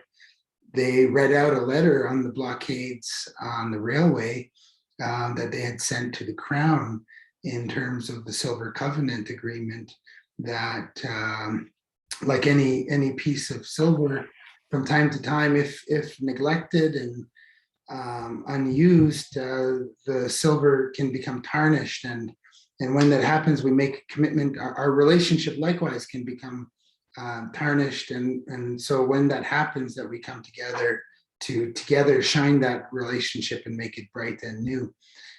So these simple but powerful teachings are kind of riddled throughout this country and provide us with opportunities to innovate beyond the disconnectedness that seems to be, it's the status quo: disconnection, racial disconnection, religious disconnections, genders.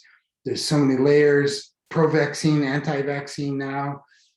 When wear a mask, don't wear a mask. Like there's this cascading series of disconnectedness that it's so easy to get swept away with. So I'm looking to the chat. I don't see any questions popping up. I've prompted a few people individually. Is there anyone in the crowd who wants to jump in on this conversation? It's kind of a safe place to talk about what otherwise might be really prickly things to talk about in terms of Indigenous identity, questions, thoughts. Will and I can riff off each other all day.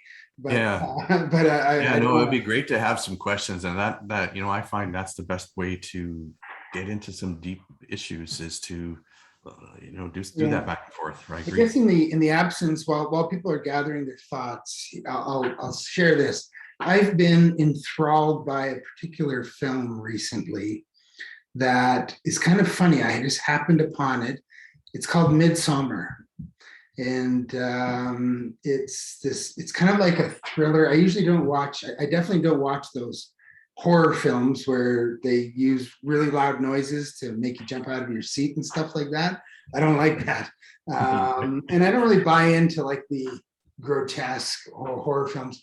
But this one was very interesting because there was an anthropological lens to it, where they were looking at ancient Swedish traditions, midsummer traditions in Europe broadly, but focusing specifically on this Harga community in Sweden. And there was probably quite a bit of theatrical embellishment that was done by the director to make it sexy for film success and such. Okay, Sude, I'll get to that question as soon as I'm done this little thing. But what was fascinating about it, I don't want to ruin the movie for anyone who hasn't seen it, but it's about these old European traditions and understandings about life and death. And it's fascinating to me because one of my critiques of North American culture and civilization is that we kind of live like this. Mm-hmm. We only want to see, people are so sheltered from the creation piece and the death side. It's really taboo to talk about death, and it's hidden away. Even a couple generations ago, when somebody would pass away, they would pass away in the home, loved and cared by their younger generations, and then they would be put on display, and people would come around and pay their respects. Now the dead body is ushered off to the morgue, and they're embalmed or whatever, and like set up for display. But these ancient Swedish societies face death head on. And they have these really profound and simple understandings of the creation of life and the end of life. And this was part of the embellishment, was the movie directors built on that. But in between all those little freaky bits, there was some cool insights into these ancient traditions where people singing and dancing together. Because my observation here in North American culture is that when people immigrate to here over generations, they get stripped of identity. Like we say non-Indigenous people. So I always feel weird referring to people as non-something. That's not an identity. It just means you're not from here. You know, like, That's a good point. who are you? Like, Yeah. this is one of our things. Like I have, you know, worked with provincial negotiators from the province of BC who don't know the history of the province of BC. What year did it enter to Confederation? What were the terms of union? What, you know, this wasn't that long ago. Last year was 2021. The province didn't even celebrate the 150th anniversary. BC didn't enter Confederation in 1867. It was 1871. There were a lot of things happened in those 4 years. We deal with people who don't know who they are. They don't know their history. We're still relearning too our own histories and knowing who we are. But anyways, this movie kind of shone an interesting light on the subject of identity, in that, you know, on my mom's side of my family, were Dutch Mennonite immigrants. When my grandfather, Peter Enns, was on his deathbed, he actually passed away, and then the doctors resuscitated him and brought him back to life. And then he lived for another 3 years. Wow. But it was torture. And he's like, he signed papers right away. He's like, don't bring me back to life again. If I die, just let me go. You know? Yeah, but I mean, it was a benefit for us that we got to sit around him and talk with him, and you know, really have some of those conversations that we tend to avoid in modern society. We tend to avoid those conversations until it's the very end, you know. Yeah. And but on his deathbed, I heard him often speaking in Low German with his wife, and it was so interesting because I'd never heard him speak that language growing up. And my mother and my uncle and my auntie, they don't speak their language from that side. You know, and the reasoning is when you immigrate to Canada, particularly Germanic, you know, accent and such, and because he immigrated in 1930, you kind of wash away anything that might stick out so that people would pick on you, you know, and what ends up happening is you over generations of that, you end up with a cultureless people that then fashion themselves with other people's culture. Right. Like the whole yoga phenomenon, we think of it so naturally today as just kind of upper middle class, and, you know, Anglo-Canadian peoples who do it, but it's actually an ancient Indian tradition. And that cultural appropriation is just so invisible, but so in your face. And it's like karate from, you know, or like other foods. We do it with foods too. It's really this cultureless society. Is that what Dr. John Borrows was talking about earlier, the Wendigo, the insatiable hunger when you don't have that. And so to see, like, do I need to learn Tai Chi in order to have health and wellness, like in physical and spiritual, from the Chinese? Do I need to take that? Or is there something in my own culture deep? And this is why I'm interested in this movie, Midsummer, because in these ancient Swedish traditions were filled with song and dance and activity. And I thought, wow, that's how they did it. That's how in former times, these other societies, how they also maintained their own health. And when you sing together these ancient songs of your traditions, it makes strength amongst your people, right? So that's part of the reason why I feel like this whole conversation about identity today and Indigenous fraud, you know, stuff like this is just so fascinating, multifaceted, because of that, the washer that strips people off and makes them want to be the conformist thing, and then you systematically patch on other pieces that makes you part of this global colonial empire, really, actually, at the end of the day. Anyways, it reminds me of something a Dene elder told me when we were at our northern gathering. He said, what they attempted to do to our people, but failed, they were successful in doing to their own people. the colonial governments attempted to erase our history, our language, and strip us of our identity, our knowledge of our relationship to the land. Mhm. They did a lot of damage trying to do that, but they were not successful. Right. But they were successful in doing that to their own people. Right. And it's not complete, it's not 100%, but there's so many people I meet who don't have a sense of community, who don't have an understanding of who they are at the core of where they come from and their history as a peoples, that we've all been just kind of uniformated. I'm making up words now. That's a good word, though. I like it. Okay, so Sude asked, Will, can you please talk more about Métis identity? Are people considered Métis automatically if they have mixed parents? Oh, I think he kind of answered that question earlier a little bit, just simply that the Métis Nation, I think the Métis Nation is one of those really fascinating stories where it wasn't like French people dominating and colonizing Indigenous peoples, and it wasn't the other way. It was this co-creation of language, co-creation of culture, and the blending together of family and bloodlines. That's, I don't know, 400, how old?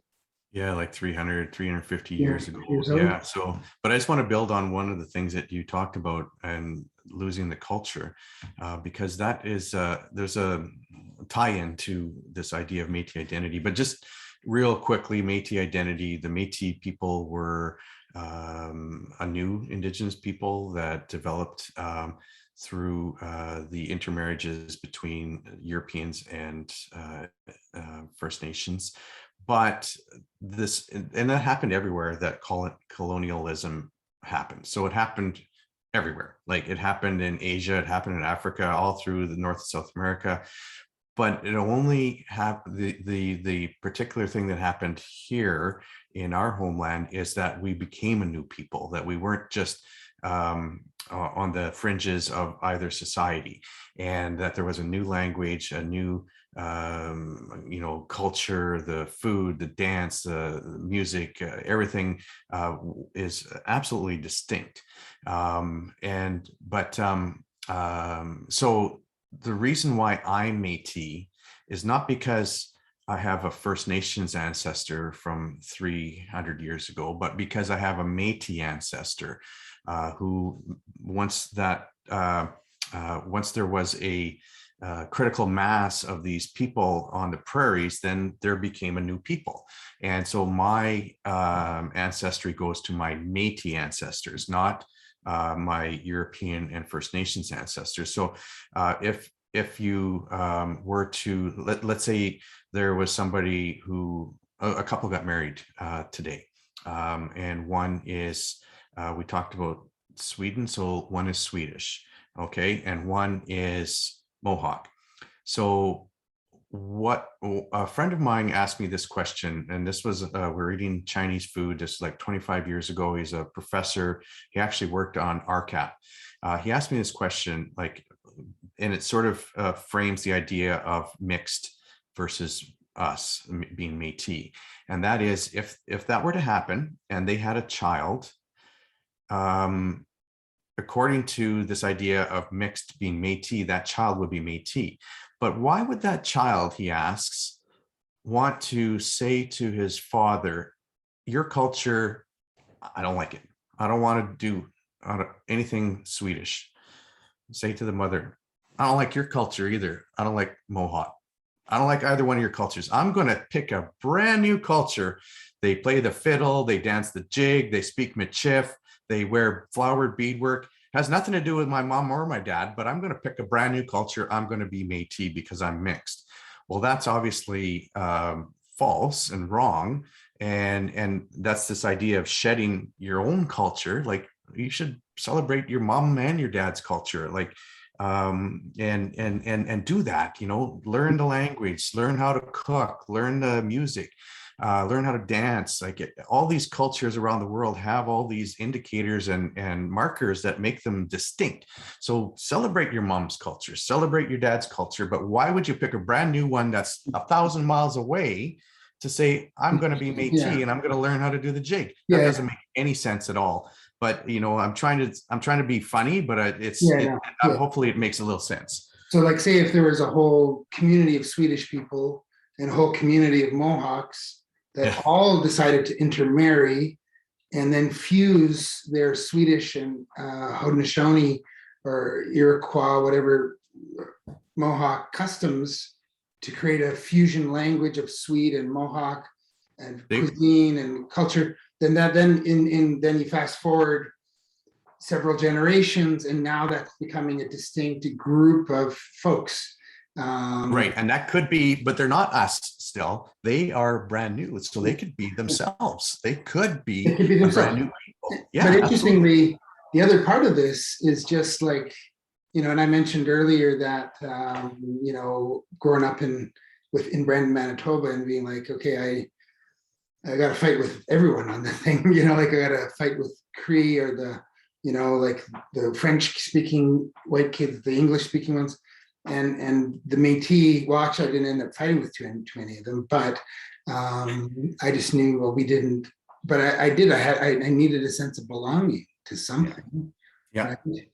And I eventually, found that in a kind of haphazard way over decades.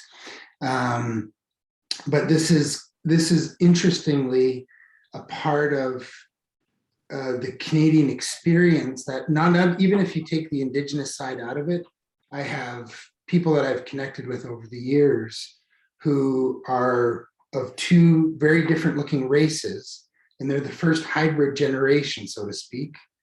And there's things that are relatable that we deal with that psychologically, culturally, that are like, oh, I can relate to you in ways that I can't relate, and it goes in all directions too. Like, my daughter, she's part Anishinaabe. Her mother's from Rolling River, and father Ebb and Flow, Manitoba, and then me. But she just turned out to be more like a fair complexion, and amongst other Indigenous girls she grew up with, that was actually a problem for her because but then you're not dark enough or you're too dark, and like and then so there's this kind of that's where the humanity, I think, kicks in a little bit, and it's almost like, let me like go for a walk with you, and just like your father taught in subtle ways, are we not, maybe we're not yet, but might we be in a position one day to help provide guidance and leadership for others who are walking down that similar, rather than being like, hey, you get over there in your corner, this kind of, and ultimately at the end of the day, if we do those things, then we could, this is the whole idea of we rise together, we rise together. Right. We're contemplating reconciliation with the Catholic Church at this point, and going to ask this guy for an apology. If we can churn to the, no offense to Catholics who might be on the call, but there's a lot of damage done there. And if we could be working on reconciliation there, by golly, shouldn't we be also, supporting each other as the shrapnel of the Canadian Indigenous machine situation? Anyways. Yeah, no, and in fact, that was a sort of a thought I had in listening to the other panelists as well, and just going back to my dad. He's always there for me right now. I feel him with me, but in his later years, it was he gave back.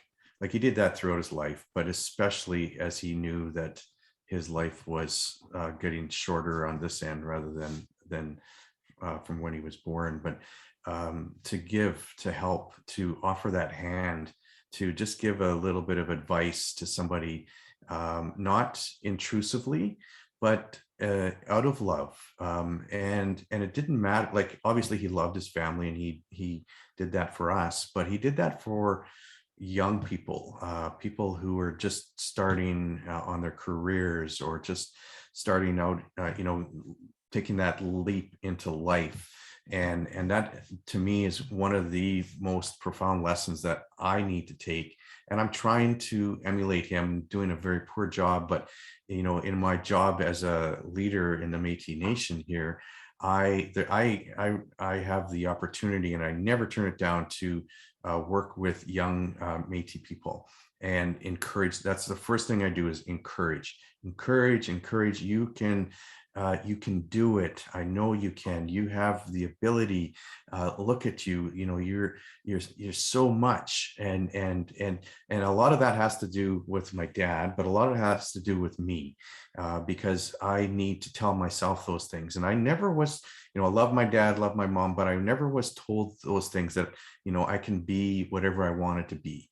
It wasn't said that I couldn't be, but I just never had that vocalized.